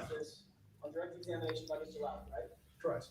You looked at the jurors, paused, and said, I never asked for a gift. I never received a gift. Elizabeth never asked for a gift. She never received a gift. Remember that? Correct. You said you never asked for a gift, correct? Correct. What's your next text? Get Elizabeth one. Get Elizabeth one what? Referring to a gift. So you did, in fact, ask for a gift, didn't you? For my wife who had been home with my children for the last 10 nights. From Julie Albert. Yes. That doesn't make it any better. That doesn't make it any better. Chris were friends and John, and she's so proud of you for leading this investigation, correct? Correct. You're aware during the course of your investigation. Well, let me ask it this way. Let me ask a foundational question. Do you pull phone records as a matter of course in investigations of this nature? Yes. Did you pull phone records in this case, variously? The phone records of Anybody, witnesses, suspects, not witnesses, Mr. legal people, whatever. We didn't pull phone records of witnesses. Victim and Miss Reed. During the course of your investigation, did you become aware that there were 67 calls between Julie Albert and your sister Courtney in the months following Jonathan's death? Objection. Did you become aware The rare phone calls. Yeah. the level of communication? Julie Albert, one of the witnesses on the case, and your sister. Objection. That's the one part I want to watch this live so much. I just have no time in the week to actually do this. Just due to my workload. I so Hey want guys, to I see think this in it's this picture frozen. live. I think the stream is frozen. Oh, Is it frozen? Oh, is that what the chat is it saying? does look like it's frozen. Is it frozen? Hey chat, let me know. Oh damn it! Is it okay? So I'm gonna do my best. Flipping it. I know what's wrong. I'm gonna do my best. It's my computer. Let me. Gosh. Oh gosh. All right. Sorry guys. Sorry gang. Damn. Cannot. No. It's on me. Oh gosh. I know where it's from, but it's cucumber. Okay. Let me try and apologies. I'm not sure. I don't even know if they can hear us. Can they hear us? Do you think? I don't. I think they can. Okay, so I'm gonna do my best. Audio's fine, just video's The frozen. video is frozen. Oh, yeah. All right.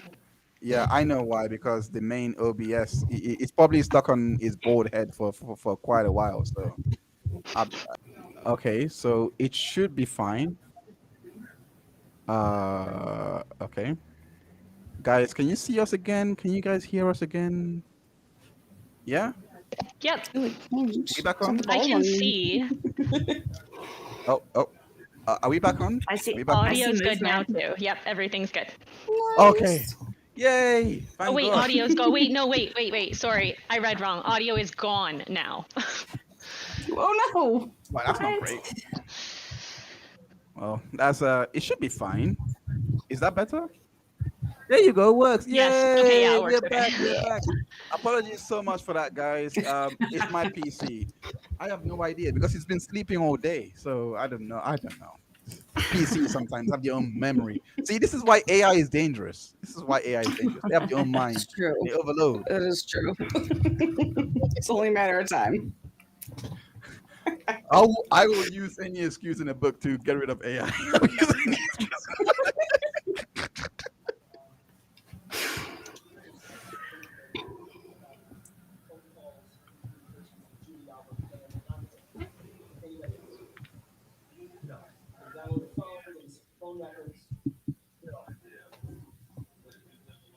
Did Courtney ever tell you that she had consistent communications with Julie Albert? Or did you know that otherwise?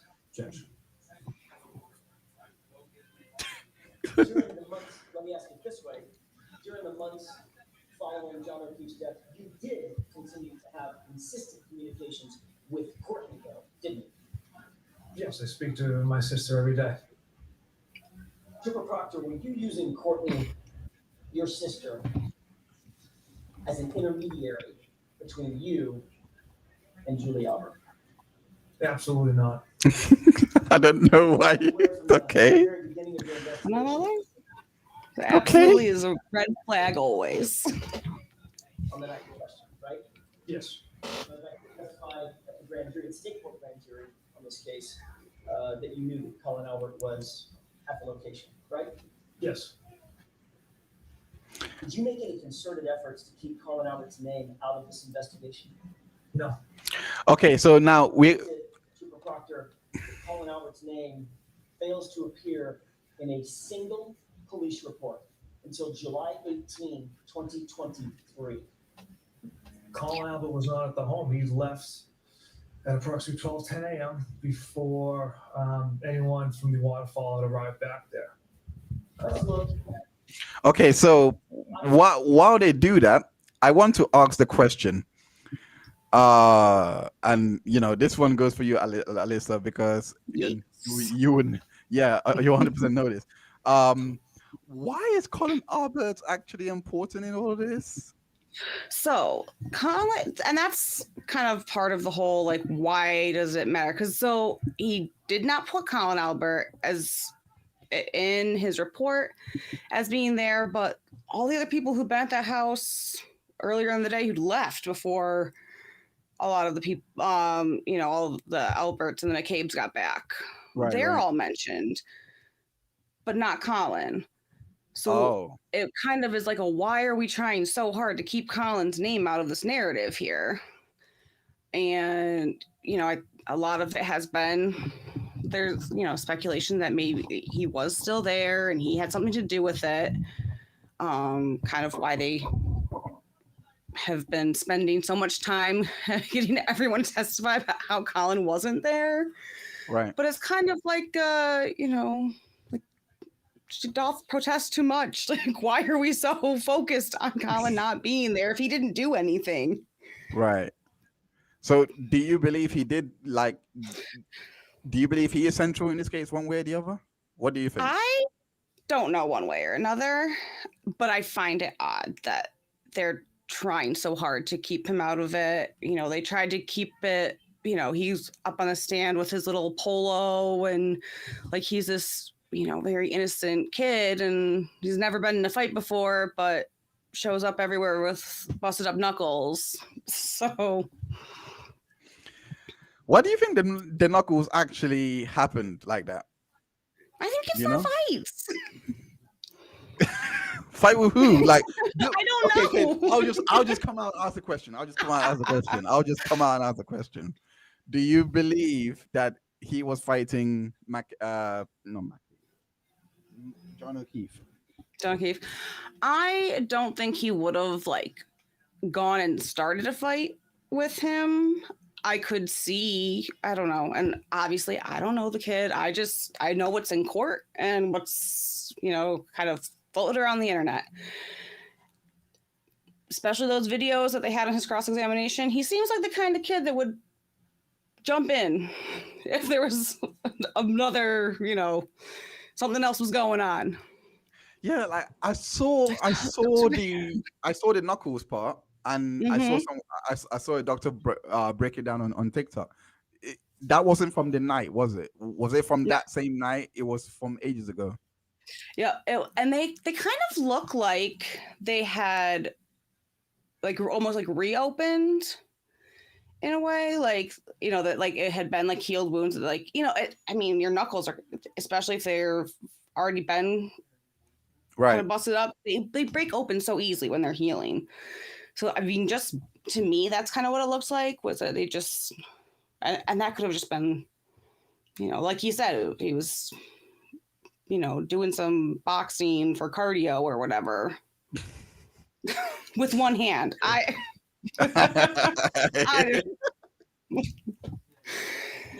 that was what was said. That was a bit crazy of a defense. Oh yeah, he was no. Okay, so we this last part, I want you guys to this part I'm gonna play from here on. I want you guys to pretend as if we are in a courtroom, right? We're in a courtroom. We are the unintentional jurors, by the way. So just want to put it out there. Pretend that we're in a courtroom. Everything that you're gonna see at this point, I want to know how you guys, each and every one of you guys, would react if you were in a courtroom, or like how if you were a juror, how you would, receive this, how you would, this for this particular part. So you're a juror at this point. You're a juror. We're always jurors, but for this particular point, I want you to be a juror. So okay, go on. All right.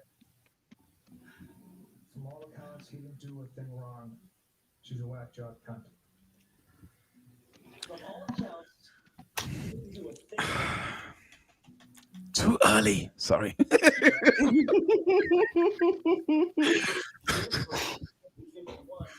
was opining at least in your mind. You interpreted that as being Boston police are going to have a lot to answer for, given the fact that another Boston police officer was found dead on that officer's lawn. Correct? Objection. I can't speak to the mindsets of that comment. I wasn't sure how to interpret that one. All right, next question, Mr. Jackson. Then 5051 changes gears. And he writes, she hot at least? Correct? Yes. And what was your response to that? From all accounts, he didn't do a thing wrong. She's a whack job cunt. From all accounts, he didn't do a thing wrong. She's a whack job cunt. That's what you wrote, correct? Correct. 16 hours into this investigation. Luckily, This is your objective and unbiased, thorough investigation, correct? luckily, I am not monetized on this channel. Right. So That'd be gone quick otherwise. yeah, of course. But if I was, I'll be starting a fundraiser.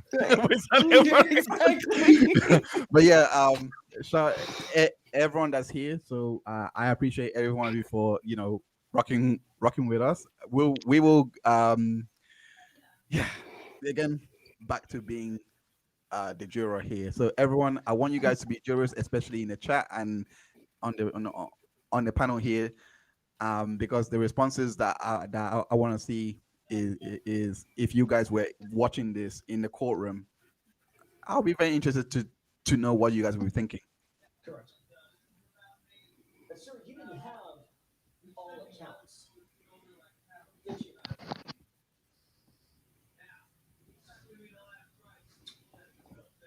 What I meant by that was Did you or did you not have all accounts in your investigation? the accounts we had was Miss Reed struck Mr. O'Keefe with her vehicle, discovered taillight pieces at the scene. Those are the accounts we had. The accounts And you had, I'm sorry, go ahead. I'm sorry, go ahead. The accounts you had, Trooper Proctor, were from two people named McCabe and one named Albert, who happened to be the homeowner and a Boston cop. Those are the accounts from recipient witnesses that you had, correct? There was another additional witness that we had investigators that interviewed Miss Roberts as well. And from all accounts, he didn't do a thing wrong. That was your decision 16 hours into the investigation, correct? Yes. And the other decision that you made and the other determination you came to was my client, Karen Reed, was a whack job cunt, right? Yes.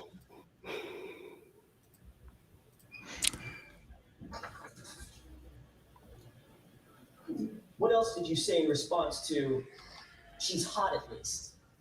Or she hot at least, question mark. Oh, okay. I think something is wrong. I responded, yeah, she's a babe. Weird Fall River accent, though. No ass. Oh God. Yeah, she's a she. Miss Reed. Decorum in the court, by the way. Decorum in the court is ketchup court. Everyone, no loud reactions like that Heinz dude just did.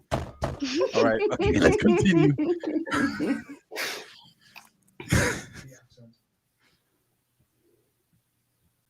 no ass. Now we're talking about her body. Correct? Yes. Think that's appropriate? Absolutely not. Then Bird chimes in with a little comedy. not newsworthy then. Correct? Correct. In other words, well, she didn't have an ass. Nothing to see here, correct? Objection. She didn't. And then 5051 says, oh, she's skating. Right? Correct. And what did you write after that? My response was 0 chance she skated. And then what did you write? She's fucked. 0 chance she skates. She's fucked. Right? Correct.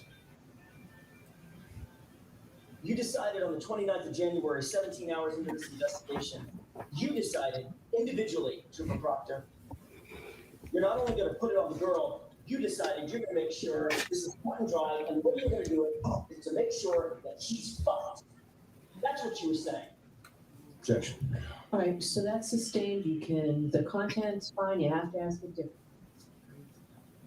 17 hours into this investigation, Trooper Proctor, you made the decision that you were going to put it on Miss Reed, didn't you? Put the case on Miss Reed. She's going to catch the case, correct? No, absolutely not. What did you mean then when you said she's fucked?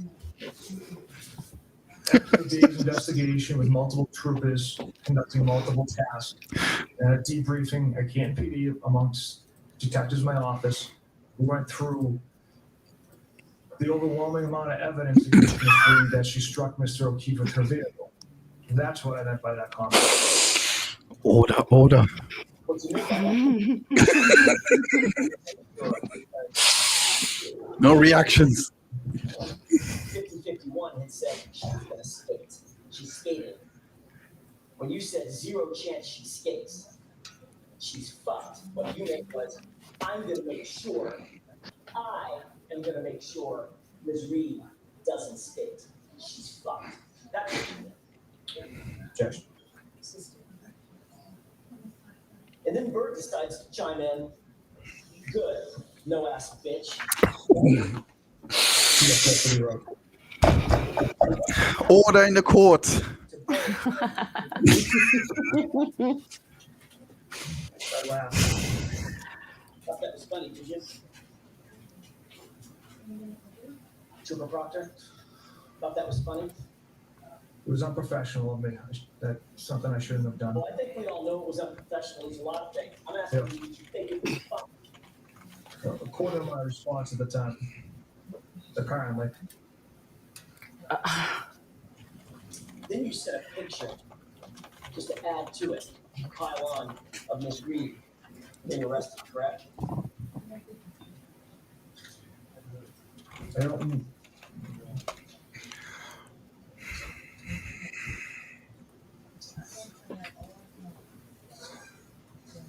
I'm not sure if that came from me, sir. Let's skip to 2543.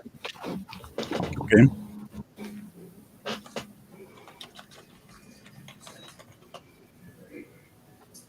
Are you there, Trooper Proctor? Yes. The date is now February 2nd, 2022. And first by smoke, correct? Correct. Who's the chick? Miss Reed. And you write E-H, right? Yes. And then you write nutbag, as Chief would say, correct? Correct. Who's Chief? A friend of mine. Yeah, friend of mine. And then you write what? She's got a leaky balloon knot.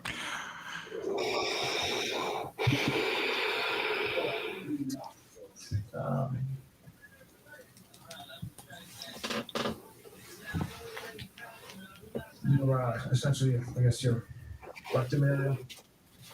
Your anus? Yes. That's what you were referring to about Miss Reed? Yes. And you were making fun of her because you believed at that time that it leaked? That's how you were treating Miss Reed? Yes or no? Yes. And then you followed that up just to make sure you cleared up any mistake about what we meant with leaks food, correct? Objection. All right, so I'm gonna strike that. You could get this in, but do it the right way, Mr. Jackson. You followed that up with the phrase leaks food, didn't you? I did. Again, another reference to Ms. Reed's medical issues and medical conditions, correct? Correct. Specifically focused on her anus, correct?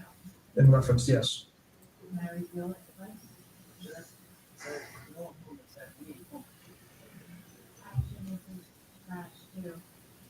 Were you aware at the time that you wrote this that Ms. Reed had suffered a colectomy surgery, very serious surgery? That was not so, no. Were you aware that she had had 10 surgeries in 18 months? I would have asked, how did you come across this information then? But then again, It was Gemma Cabe. If I had to guess.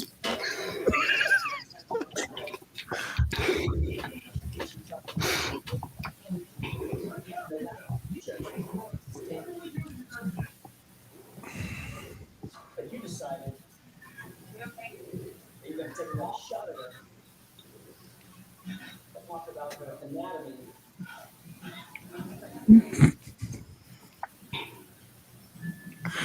the unintelligent juror. That's a bit harsh. It's unintentional. I knew it. I knew making this name would come back to bite me in the ass. Chris Jenner, no, it's unintentional, and I don't know if the family did. Chris. Hi, Chris. How are you doing today?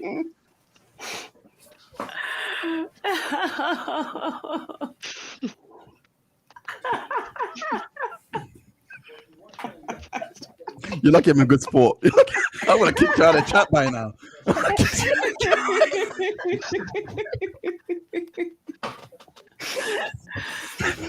Oh, no. I'm going to court, jurors.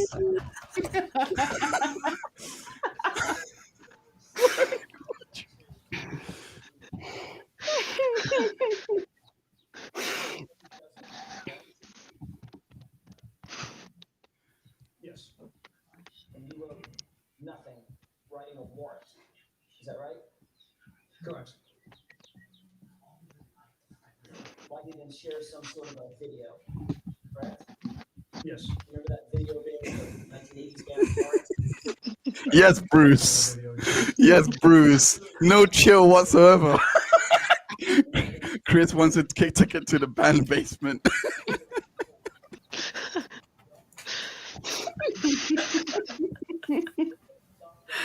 That's funny. Oh, gosh. Chris. Okay, I think that's it. Okay, I think that's all I wanted from. Actually, no. I there is a part I want to get to. I think is he done? Is he done? No.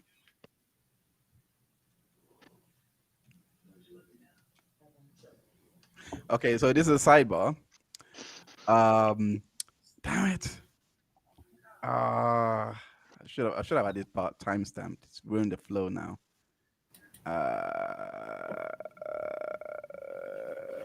Okay. Let me move to you jurors, and then I'll come back to the part. Like, let me try and smooth it out so that it's not too awkward. Yeah, you jurors. So if you guys, based on everything you just saw, let's say, and we'll start with, because we have four unique jurors here. Two of them have done outside research. So if this was an actual courtroom, you guys would have been kicked out. But two of them, especially you. I know nothing about right? the game. You've done outside research. So you two, Rosalind and Alyssa would have been kicked out immediately. So would I. I mean, but it's my stream, so I'm staying. But Hey Bells and Big Johnson, both of you guys have not done outside research. So based on everything that you've seen so far, and this goes for you, Hey Bells, we'll start with you. What do you think of the case so far and everything in regards to this trial? I'm confused, to be completely honest. I think I need a lot more information, which is probably why I haven't looked into this, but I'm genuinely confused. I don't know how these police are still working. I don't understand these investigation lack of skills. I don't know, like that's wild, and I am still very confused about whether we think Karen is innocent or guilty. Right. Because I don't know. Well, Like if you're I don't thinking- understand this at all. If Well, you're So are we thinking that- saying that the police did something? What I don't know what's going on. Okay. So, I am not okay. ready to make a verdict at this point. Right. Okay. We'll circle back to you because that's quite interesting. You said that you don't know. Big Johnson, what do you make of what we just saw? I don't know. Why do you first and foremost before you answer? Why do you call yourself Big Johnson? Why do you call yourself Big Johnson? It's a great question. Thank you for asking. So my name is Tori. I typically go by Tori, but when I started streaming recently, people were having a difficult time pronouncing my name because it's spelled weird. So Wait. What's your name? Tori. Tori. Why would anyone? That is so simple. What? I'm sorry to. I don't want to. Let me not disrespect your chat. I'm sorry. No. I was gonna say something, but I'm sorry. Tori, that's your real name, and it was hard to pronounce. I don't know. It's Continue, spelled weird. Oh, is it like it's not it's not I or Y, is it? It's not I or Y. Is it IE? Tore. Tore. Oh, that's not even that bad. Did they call you Tori? It would be Tore, like any version of Tori, but then it would turn into a conversation like this where people are like, I don't get it. So one of my friends was like, I'm going to just call you Big Johnson because that's my last name. And I was like, you know what? Everyone can pronounce that fine. So That is Tori. I love that. What's your channel, by the way? What's your app? Like I'm trying to find it. Tori Lynn 13, so TORELYNN 13. I don't post content regularly. It's Okay. My channel was my vlog about my experience with cancer. So I have a lot of videos while I was going through treatment, and then the last 7 years have just been a yearly update of how's life with cancer now. So it's not a very active channel. Okay. Well, I'm glad that you beat that. Like, that's amazing. You're still here. You are fighting off Not dead the yet. the people that can't pronounce the name and just like, look, you gotta pronounce it properly now. You how do you pronounce it? Like, I want to get this right because how do you pronounce it? Tori, short for Tori. Victoria. Yeah, Victoria. Tori. Okay. You heard it here. Normal way. But Big Johnson, Lil Johnson speaking to Big Johnson. That's so bad. I know what I said earlier about navigating a room full of women, but don't do that. I've heard it all, don't worry. Don't do that. But yeah, big. What you just seen, in regards to everything that you've seen about his trial so far, what do you think of it? Well, I've never been on a jury, and I know I will never get called on one because I have a super biased opinion towards police officers.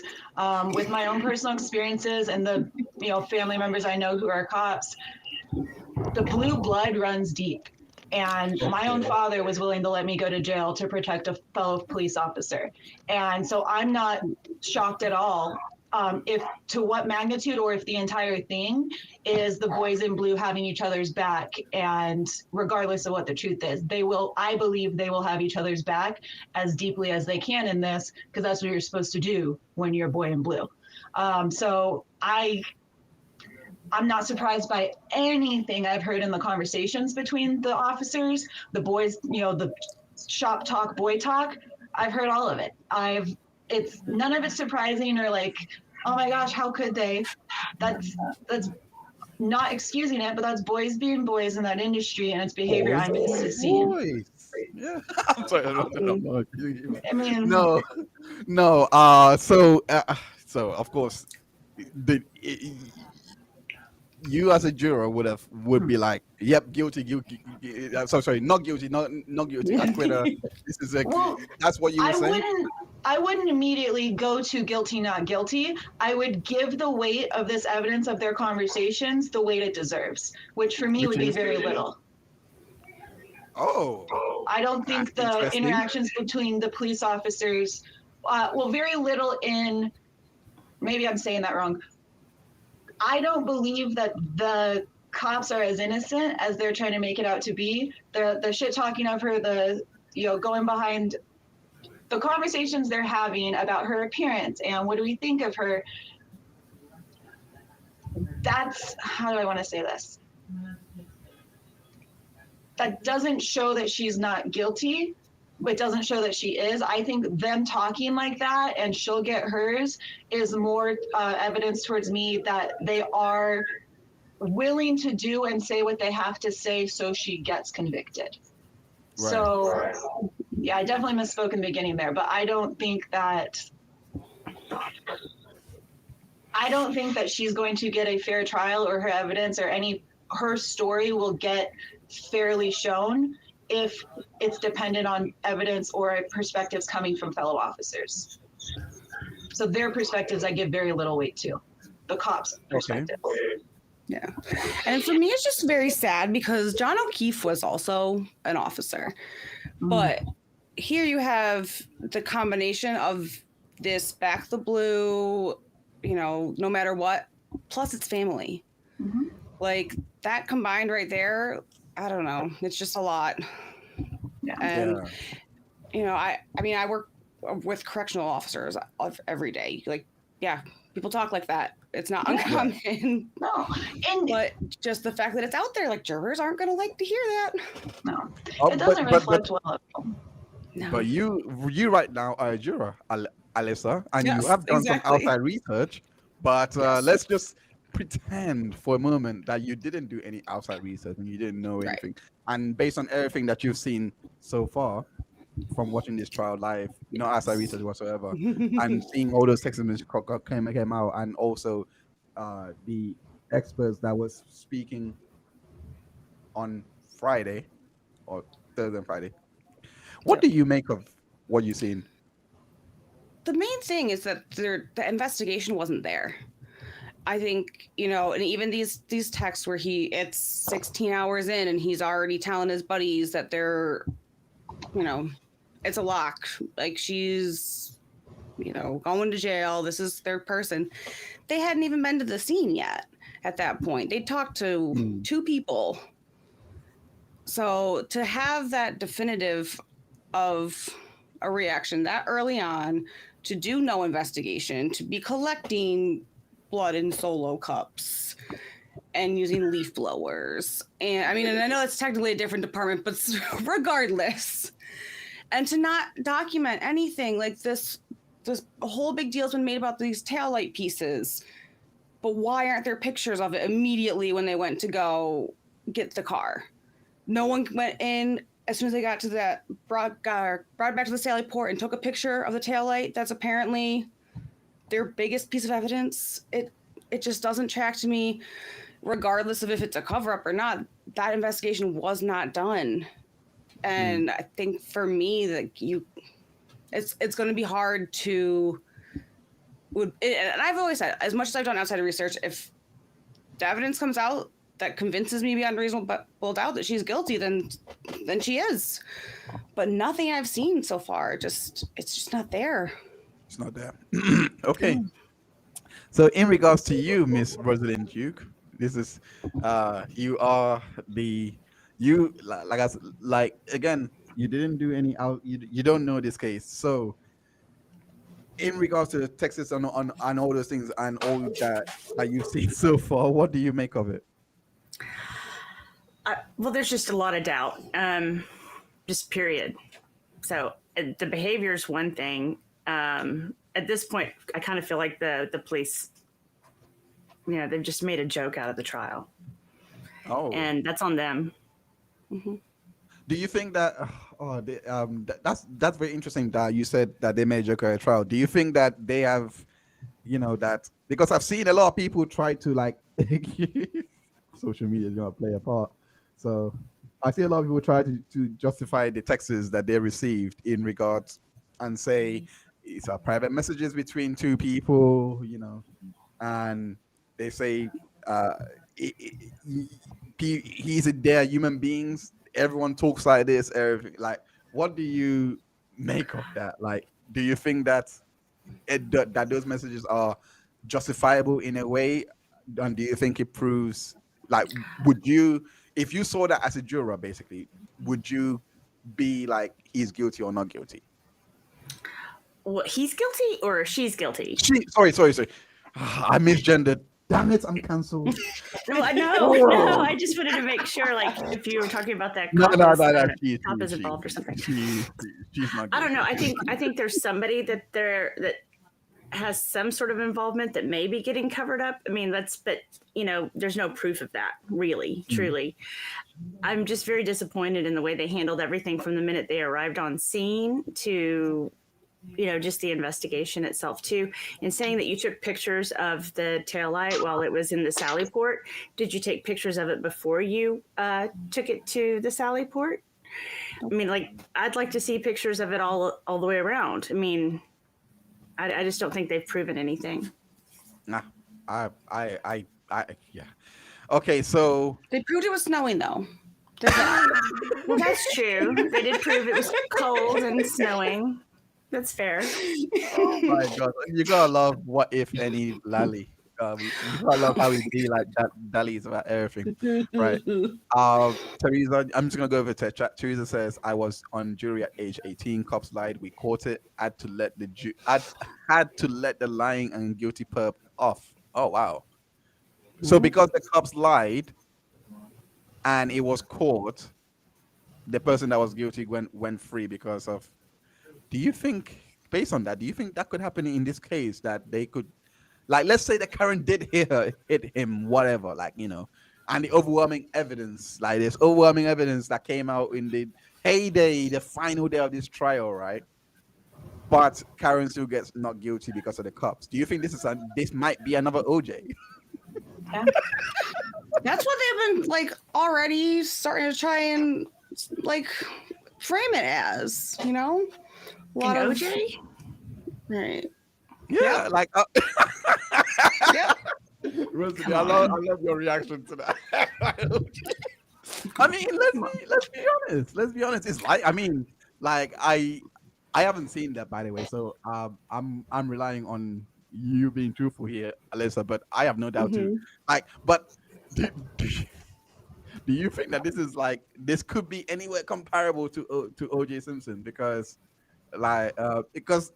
let's look at it. Like, they said that they were having such big blowouts and they were having that Karen was jealous and was angry that at John for for everything that was going on. And then it came out in trial that this was not the case, that all John did was kiss another girl and that's it. And Maybe. Right. maybe if that. And there was no evidence of abuse or anything like that in the relationship. There was nothing to really tie it to this person that's angry, jealous, and controlling. So right. Is there I think a the way main comparison with it being like an OJ type of situation is the fact that like Proctor would be like the Mark Furman of this trial, where it's just like this absolute misconduct as an officer. Now everything is called into question. Yeah, exactly. Well, I will say the evidence collection too. There's a lot of similarities in that. But I mean, come on, that's right. I think you're pushing it. That sounds like some ego there. Yeah, absolutely. Okay. I wish. Hey, Bells. I wish that we can actually give you like a game by play rundown so that it can help your confusion out a little bit, because I do understand there is so many moving. Like, that's why I was kind of. There's so much. There's just so much. There is so much moving parts in regards to this case. Like, there's a lot of familial. What exactly is actually confusing you, so that maybe you can try and like fill in the blanks? I think I just don't know enough about the case to really understand. Like, I don't even really know about the accident that happened. So I think Alright. that's why I'm so confused, is that I'm really new to this. I'm kind of got my head in the sand right with the He is a Echard true case. juror. Whether you like her or not, if she was to turn up on trial right now, yeah, she will be taken in like, yep, come in, justice for all. I see your shirt. Come on Yeah, in. yeah, I would. Yes. I'll start working on that timeline next. Good luck. Oh, thanks. I do love the timeline you made, though. It's really good. Thank you. I got it bookmarked. Pub was a smug miner whose brother was playing with a prom. Okay, so let me go back. So this is in regards to what Teresa was saying earlier in regards to the cops. The cops claim the perpetrators made a call from payphone to a drug dealer. There was no call record. Neither side mentioned it. In the jury, we decided that was weird. Damn. This is interesting because it's just one literal call that they made, and this guy that did do it. Wait, how did you guys, Teresa? That's for you. How did you guys know that they did it? That he actually did this crime, that you guys acquitted him of? Because I want to know why you guys would acquit him when he didn't do the crime. But what Teresa did put out though, while I'm waiting for her to actually, give a bit more background there, what she did put out there is quite important, because if the jury are also seeing the text messages, they could have, like, based on what Teresa just said here, they could actually be like, actually, no, that is kind of weird. Why is he talking to the sister? Why is he talking to Julie? Why is Julie getting him a gift? Why is Julie then saying thank you for doing this? There's so many things in here that the jury is probably saying, they're looking and being like, nah, that's too weird for me to say this. But then again, if they know that she did it and then still let her go free, what do you think? And each and every one of you guys can answer this. What do you think that makes of the jury system then? Do you think that that's actually fair, that they would still let someone go free, and Well, even the whole thing despite is it's evidence? right, and it's the amount of evidence and the quality of the evidence, and also that's going to be how actually believable it is. Like, Friday should have been, and well, Thursday too, like the last few days of trial should have been when, okay, we've gotten all this out of the way. You wasted however many weeks bringing up everyone and talking about their relationships in the snow. But now this is the evidence and should be like the concrete data that, okay, that might be convincing. Like, despite all of this, here's what we have that actually could convict her. And I mean, they had DNA, his DNA on taillight, but also his clothes had 2 other unidentified male DNA profiles on his clothing. And then you had the cell phone, or well, not the cell phone necessarily, but for Jen McCabe's phone, which frankly should have been right after she testified, but either way. Which, honestly, after that, okay, maybe that search didn't happen. I don't, like, she seemed to have to present well, but then they had their accident reconstruction guy come up after that, which made no sense at all. That should be things that make sense afterwards. So if they're not going to, actually piece together a solid case against her, that's not going to be able to overcome the bias that seems to be from all these other witnesses and the investigators. Okay, that is that is the difficult part about this case.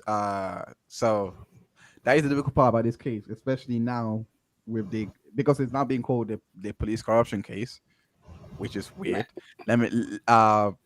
Which again, I don't know why it would be put police corruption when a cop died? Wouldn't it Yeah. be the opposite, where they're actually trying to be like, we're gonna come aggressive on you? Because I've seen, again, but They do almost always. yeah, that's what I'm saying. Like, I've seen so many movies where, like, again, a movie, I know doesn't make, but I've seen so many movies where one person goes after a cop. That's it. You're finished. They're gonna I've throw seen it in the real books at life. you and everything. But this one doesn't really seem like it. Like Right. it Mhm. seems, actually, to be quite actually, I just it just clicked. It clicked. It seems like they are, but they're putting it on Karen. So it would seem like, okay, you killed the cop, we're all coming after you. But then there's another Right. cop that was at the house where he was thrown outside. That's mind blown. Yeah. Anyway, I know. Zach says Karen Reed should claim a constitutional right to an emotional support dolphin, the right of habeas corpus. Jesus, That Zach. joke has flew over my head. I see. I'm not American. I'm British, so this is completely like Oh, the God. Brits. Sorry, not the Brits. The Brits. Well, at least for me, I'm gonna sit this one out. You guys can explain to the chat what that means. What that means. Please, no, please, don't stay quiet. Please explain. I don't know. It's sort of an inside joke. We get it.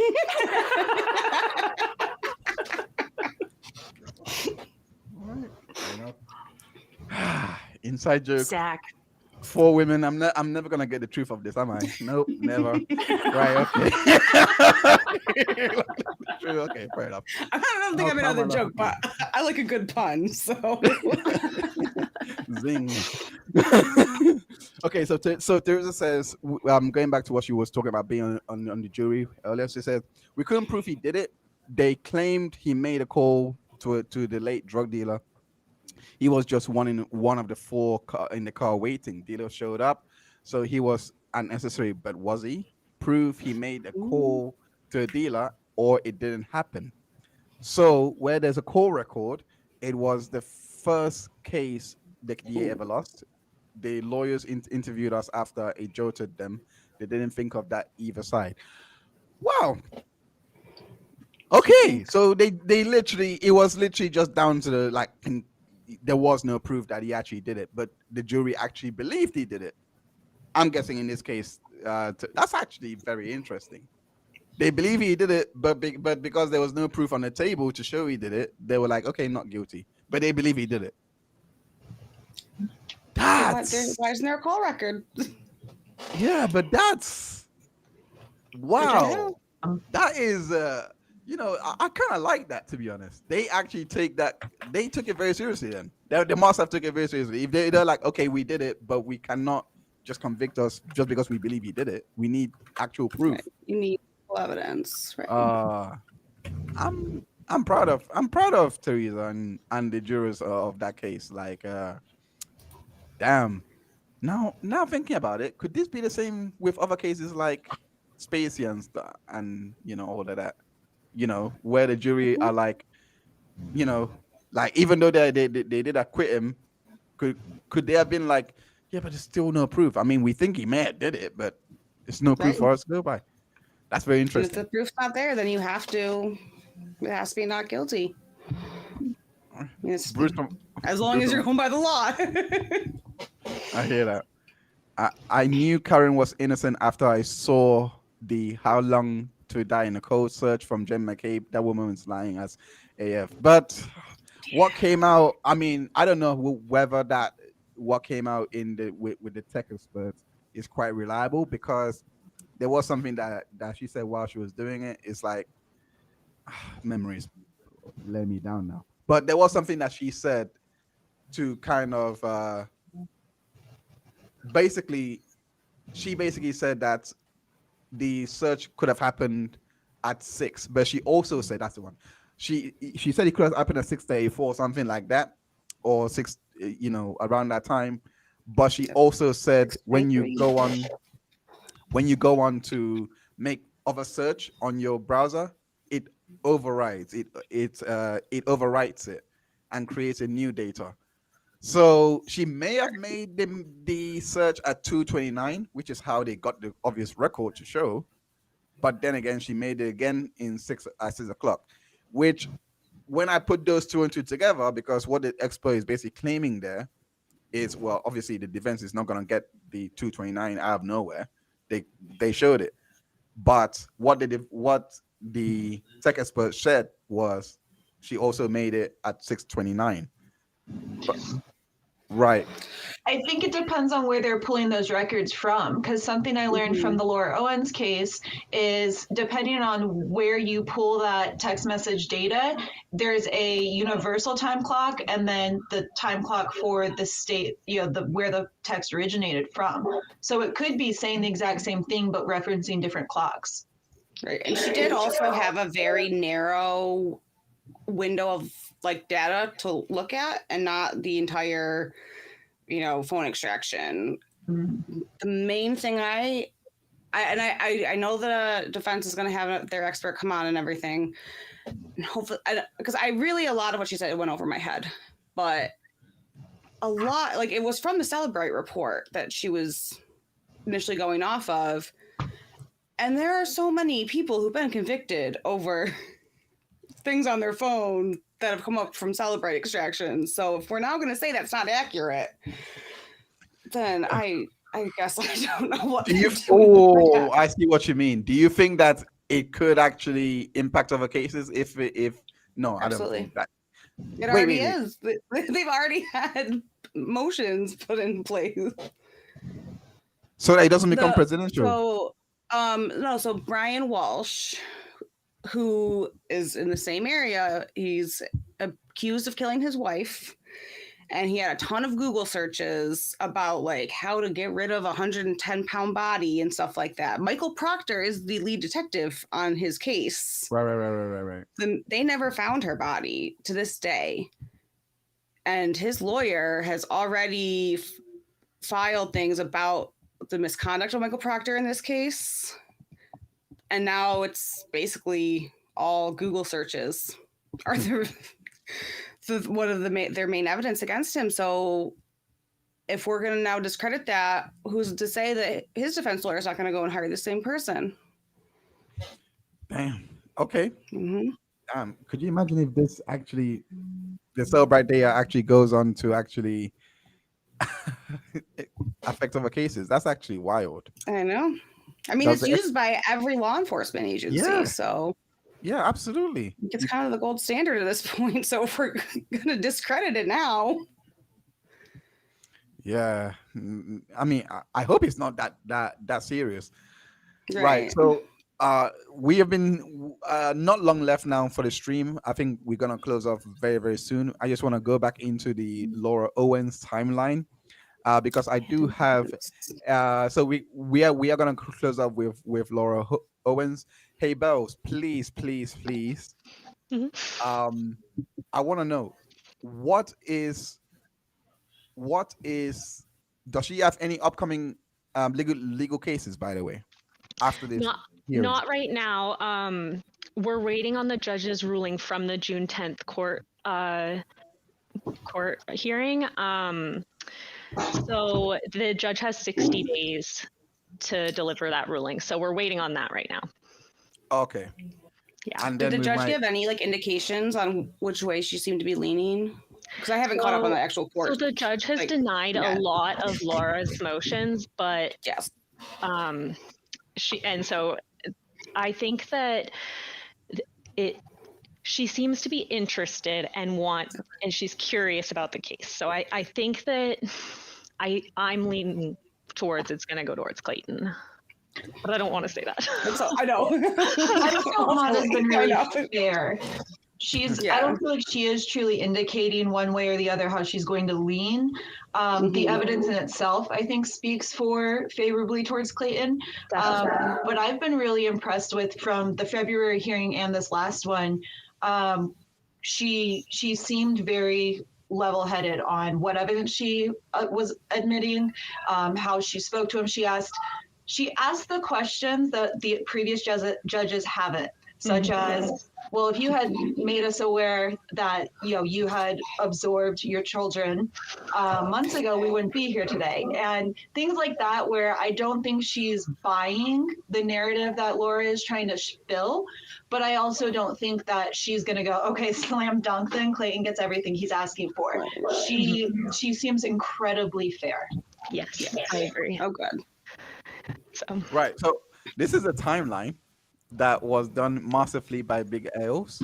Let me try and inflict it. So it says this is the history of Laura's pregnancies. 2014 pregnancy.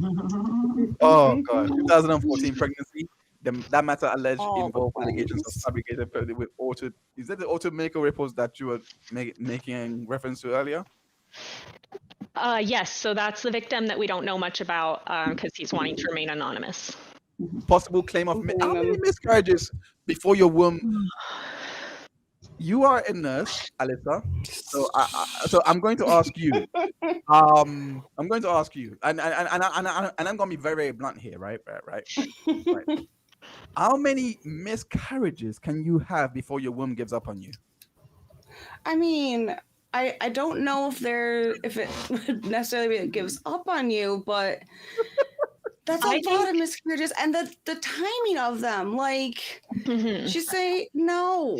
I think the other thing most recent one was like after 20 weeks. Yeah, like, there's no way you could they're just gone. Like, no. The other big thing, though, is that in 2016, she said she had an oophorectomy, and so one of her ovaries was removed. But then later on in a CT, I think it shows that she has 2 ovaries, and she has PCOS. Since it says PCOS since 2010, and so that decreases your risk of fertility. And so, how is it that she's getting pregnant with twins multiple times by these men? And it's usually like a few of them have been just one hookup, and one of them 2 blowjobs. And how's she getting pregnant? It's very impressive. I think it really is. I'm a palliative care nurse, but I can say that's just not medically sound. No, it's not. This girl puts Mary to shame. She puts Mary, the mother of Jesus Christ. Does. That was brought up in her expert testimony, actually. He was like, "Oh my dear, her expert doctor actually said that this is absolutely possible because in his time as a practicing OBGYN, he had a virgin patient that was pregnant and had a baby. Named Maria. You can't make this shit up. Stop. That was actually a defense. No, that was the on expert. Christmas Day. That was the expert. Of course. We went from Christmas to Valentine's Day. I like how she picks holidays. The Maria story. The Maria one. Oh, Jesus. Yeah. Literally. Insane. That's insane. Yeah. Oh my God. They said that. Okay, so going back to this pregnancy with twins, another twin pregnancy. Okay, with twins while on birth control. Required 2 medical and 1 surgical abortion to terminate officially on August. No. Yes, she went in for 2 medical and 1 surgical abortion, and they all didn't take. So the official pregnancy was terminated in August 1st, and then she became pregnant again, August of 2016. That same month, just a few days later, and that one required 1 medical abortion and 2 surgical abortions. So within Wait, what? 2 or 3 month period, she had 6 abortions. And 2 pregnancies though, only 2 pregnancies. Okay. She's a medical miracle. She really is. Yeah. Wow, like I really said, she really did say, "Mary, hold my beer." It only gets crazier, by the way. It only gets crazier. Yeah. Oh my God. Jesus Christ. I cannot believe this. Right. Okay. I think that's out of control. So there's a possible victim in between. We don't know much about this person at all, except for it's possibly happened in 2019. So that's why it's not on there. But then July of 21, there's another pregnancy after a one-night stand while on birth control with PCOS and only 1 ovary. It took 2 medical abortions to terminate that one. And one of Wow. them even survived that, and the husband and the father was accused of if the child became defective in any way, it was his fault because of the stress that she put him under, or he put her under. Right. Yeah, that was on Okay. So him. when did this is Of course, 2021? naturally. When did Clayton enter the scene? Because this is 2021. That was in May 20th of 2023 was that night, that fateful night. So this segues beautifully to June 2023, which Right. is pregnancy after 2. What's BJ, by the way? Blowjobs. Blowjobs. Oral Blowjobs. sex. After oral sex. I thought that was. I know of a singer called BJ, the Chicago Kid. So that's my So saving. crazy. All right? BJ So Chicago Kid. It did not click at first, but That's okay. now I know what BJ means. Okay. So that's why it didn't click at first. We call them blowies too. Blowies work also. They do.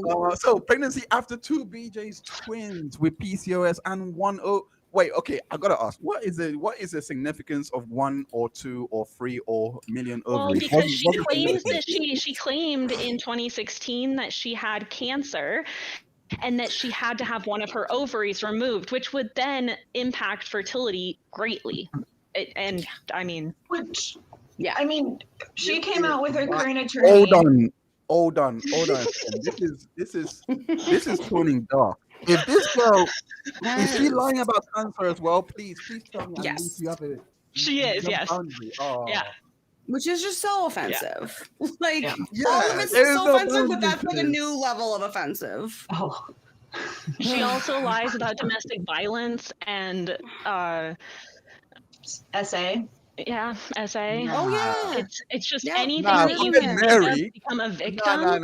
Nah. Forget Mary. Yeah, she's- wasn't it? She didn't Clayton's just say hold my lawyer. beer to Mary. She Yeah, said hold my beer to Amber Heard as well. This is Yeah. mad. Yes. She actually sent an ex parte email to Greg Gillespie's lawyer, who was Greg Woodnick at the time, or no, to the judge in that case, accusing Greg Woodnick and Greg Gillespie of orchestrating her sexual assault.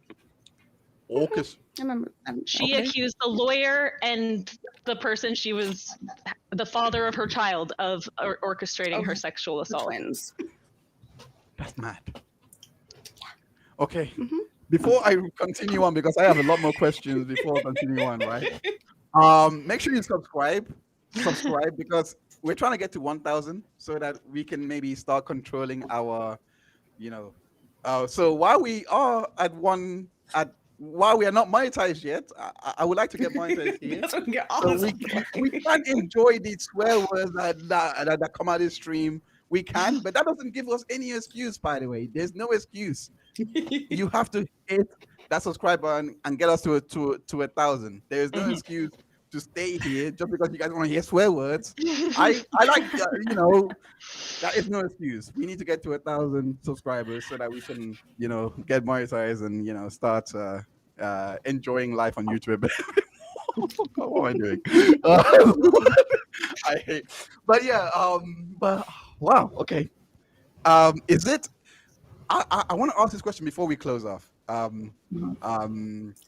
So he says discharge to fetal sex. What's fetal sex? So,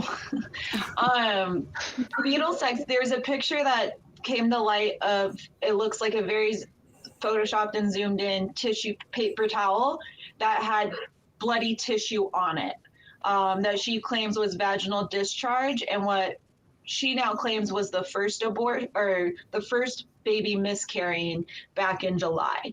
That timeline story didn't come out until around December, March, I January. think. March. Okay, so then March. It was well past with the new lawyer. July or whenever the fetal sacs or the tissue was expelled.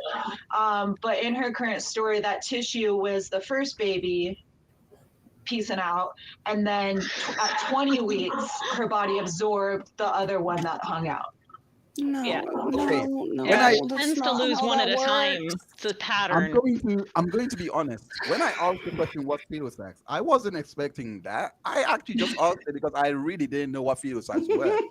So for me to get that kind of response, That's what it is. Welcome to this case. when you guys said that this case was wild, I did not expect this So to. the other thing just Jen mentions in chat is that she's known for impersonating people of other cultures and targeting people of other cultures. So she's gone after small Black content creators who and contacted the police to have them contacted the police to try and scare them out of posting. Thank God this is on my burner channel. She checks every box. It's just she just contacts them to try and scare you out of posting about her. That's it. It's just a scare tactic. So as long as, yeah, and By the way, PSA to you, Laura. If you try it, I'm going to send you a strongly worded letter to say leave me alone. All right. well, she'll send you a strongly worded. You'll get one back. Yeah, she'll send you a strongly worded cease and desist. Yeah. It's Which probably you can already just on the throw way. that in your recycling bin. That's about as much as it's worth. Right. I I'm suggest still you waiting respond to to mine. it in crayon. I think you're giving her too much credit. I don't know why you're giving her that much credit. She may have eaten a crayon before she began. Like, Might explain some of it. Literally. Right. so right. Okay, I'm going to be very careful when I now ask more questions. Now. So, discharged 2 fetal sacs within 9 weeks, but stayed pregnant long enough to determine boy or girl twins. 1 twin vanished. Mm-hmm. I know. I said I'll be careful. So, how did this happen? She needed an explanation for the lack of medical evidence and the HCG levels. Each different timeline and detail we've gotten hasn't been in a chronological story. It's been when she's been questioned about something, she'll drop a little explanation. So we've been, Haybell has been piecing that whole timeline together and trying to make it chronologically make sense. Yeah, because it doesn't a lot chronologically of the make sense. whys, yeah, a lot of the whys that you have and we all have as well can't be answered because the start of that. We're still asking them and waiting for the answers. Yeah, because it doesn't add She'll up. answer them once we ask them. Sometimes.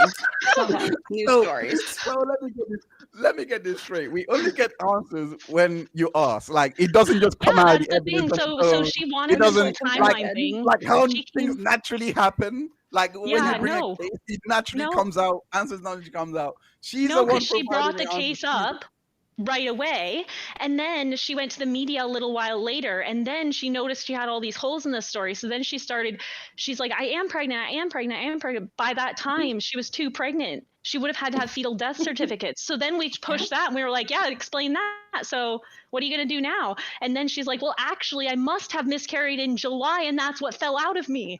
Yeah. And I took That's pictures, and I That's sent it to insane. my friends, and I do have that proof that I'm no longer pregnant, and I wasn't pregnant before I filed the case. That's just Right. It's insane. I hear you, Miss Laura. I hear you, Miss Laura. Wait, there's a way that I can't do accents, but I think some of you might know what I'm trying to reference.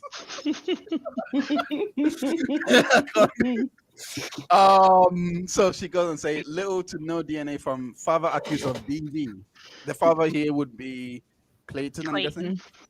Clayton. So Yeah. that DV accusation is clearly not gonna. Is it gonna go anywhere? Are they doing No, the- no. She claimed this afterwards to try and explain how he got her pregnant. This was like a month ago. She said, "Oh So well, he's trying to he claim must." rape? She confused his finger for. She thought he was fingering her, and it was actually,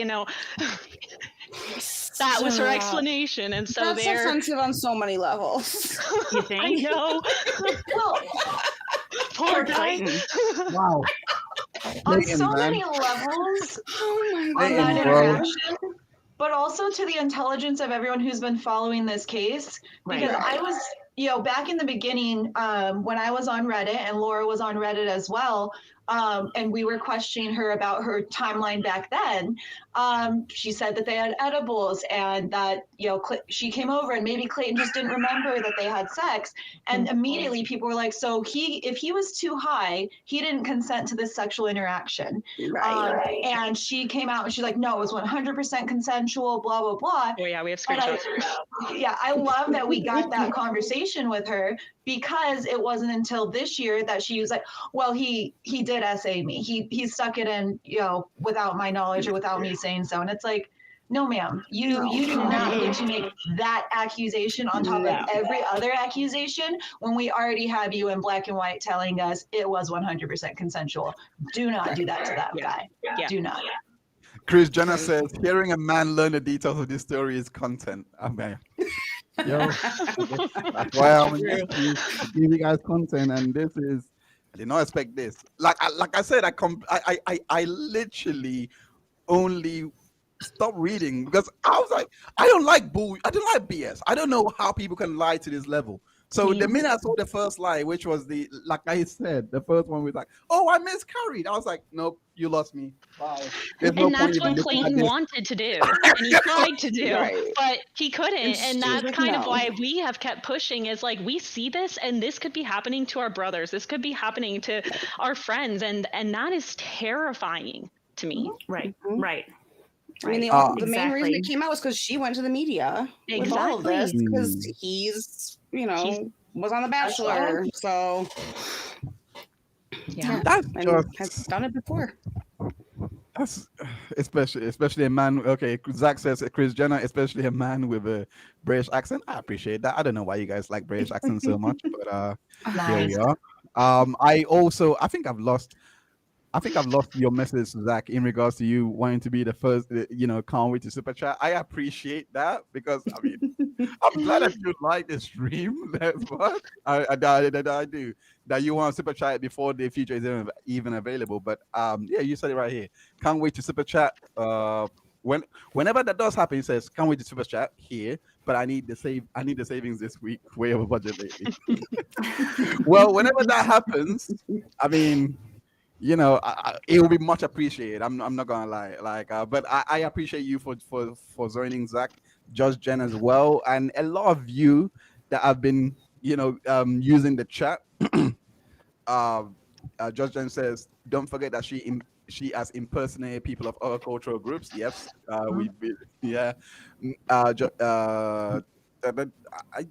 Teresa says, I'm the only one that seems to have noticed this Just Jen because of my angle. I think that's a different conversation. I just, Teresa was there. Teresa has a very unique perspective of the court case because she was there as well. Oh! Yeah. Teresa was a huge part behind the scenes in helping with this case. Like, shout out to Teresa. I did not know. Sorry, I don't know if she wants me to say that, but no, Teresa's amazing. And she does have a perspective that, like, I was in the overflow room. So I only got to see one angle. But. Right. We have to. Well, I mean, we've got. I don't want to stay on way too long, because it's 2 hours 30 minutes. So I do want replay crew to at least come in and not watch for too long. But we have to crank this up again next week to go through a lot more of whatever details is gonna come. Like there might be. Already, huh? There might be. You never know, honestly. She's constantly adding more stuff to the, and her lawyer, and evidence. If we get a ruling, who knows? Yep. Yeah. See, I knew there was something. Teresa says, when is the lawyer's coming content out? for days? You see me very, very pissed, trying to stealth get Megan's attention, but she's typing away. Yo, I want to know this video, because when this video comes out, I will crank up the stream. I would crank up. But I just want to say I appreciate you, by the way. Zach, for this comment, he says, Dr. Hines, love your channel already, and your ketchup is the best. I'm guessing you can use the logo. I appreciate that. You can I do it, Rosaline? Oh, it's probably too late now. But yeah, you can What? thank the lady up top. She she is amazing for that. Yeah. Gosh. That was a fun one. It was a fun logo to make. Looks awesome. I appreciate you for making it. I appreciate you for making it.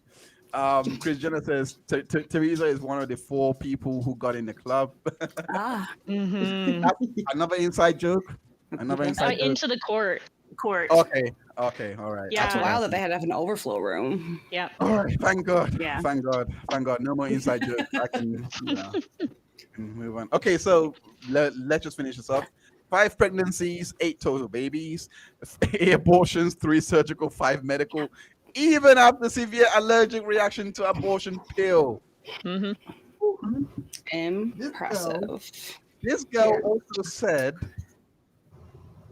Oh. This girl also said 3 miscarriages as well. This girl also said, "Oh my be to marry, not only Mary, Amber Heard, not only Amber Heard, Wolverine too. She has Wolverine and Deadpool. She said, "Oh my beard to Wolverine and Deadpool." Wild, wild. Yeah. She's impervious. She also has epilepsy caused by either an Amber Uber Heard. accident. Sorry. Oh, yeah. She also has epilepsy either caused by an Uber accident or domestic violence. She's not quite sure on the story Depending there on the either. Or Depends on it the could have been timeline. falling off a horse. Falling off a horse could have done it Could too. be a horse. Yeah. Or that. Or falling off a dick. Who knows if she has? Oh, we went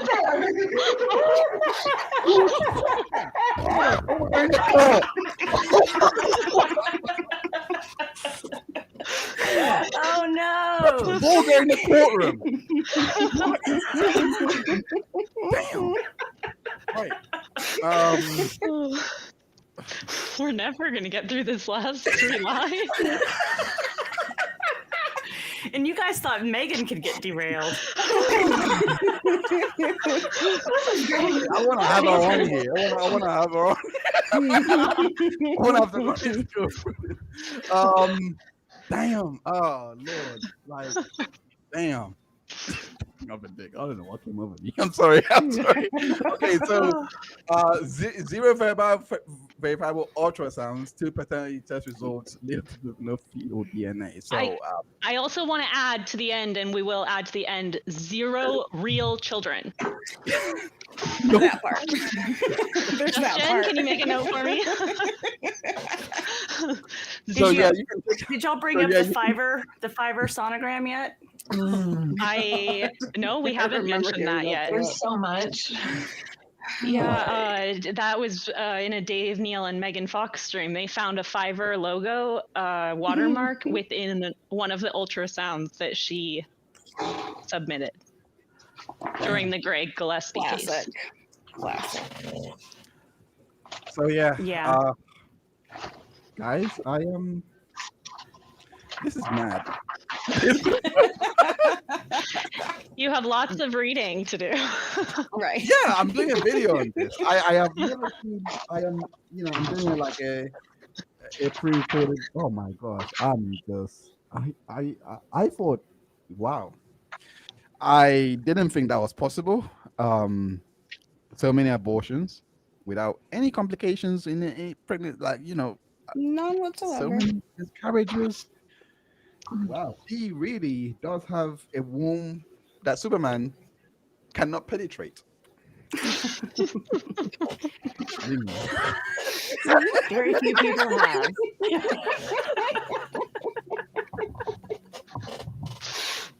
Okay, that's it. Order. Thank you so much for joining. I appreciate you. Before I hold myself in contempt of the court, we're going to. We'll be back next week. Definitely next week. This is my You can go over to my other main channel if you want to see more videos. But this is the live stream channel that I do all of it, all of my trial coverage from. You can go And yeah, like Rosalind, please let me know of your channel so that I can put it to the chat. I'm not what It's Rosalind Duke. was it okay? Oh yeah.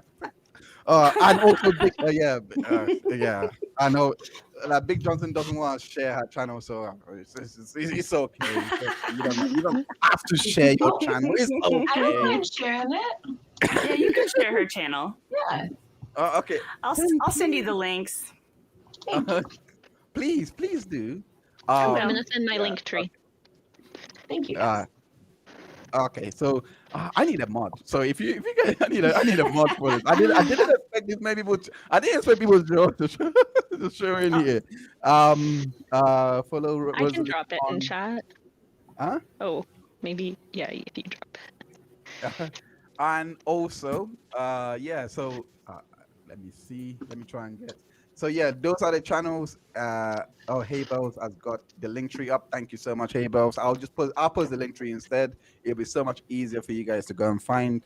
That's Hey Bells link tree. And yeah, so I will also put it in the description as well as pin the comments, etc. This has been a really fun stream. I really enjoy getting to know Laura Owens. I will now have to ring a Catholic priest to exorcise the demons out of me because I feel like I've contracted something. I have to. I would never make a joke like that. Jumping off the dick. Like I would never make a joke like that. This case will do things to you. Well, you should see the transcripts from court. Oh gosh. That's right. I need to catch up on that. Oh, it's bad. That's the part I'm behind on still. Oh, it's Yeah, bad. guys. Okay, Zach. Her channel is Zach3392. Okay, funny, Zach. How do you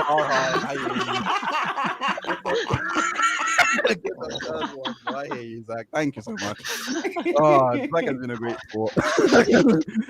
Teresa, thank you so much for joining. Megan, sorry, not Megan. She was not here. Megan has been mentioned a lot though, so I apologize for that. Right. Bruce from Oregon, thank you so much for joining as well. Just Jen and Chris Jenner, not the actual Chris Jenner. Just to put it out there.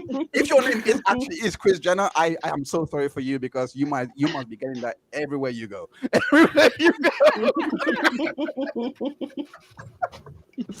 I went to. We will leave it here. Because this is the best comment to leave out on. I'd even, yeah. So Chris Jenner says, I went to the UFO museum in Arizona before I left. I saw Laura twins there. Oh my God! Did you?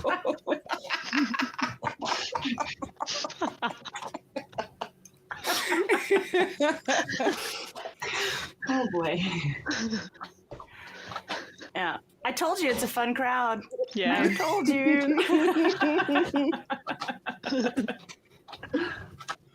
Wow. Okay.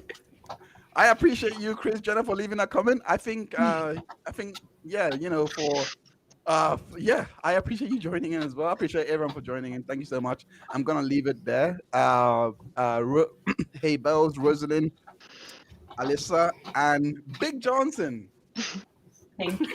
It was a lot of fun. Thank you so much. Thank you. Have a great evening. Bye. Bye. Bye, guys.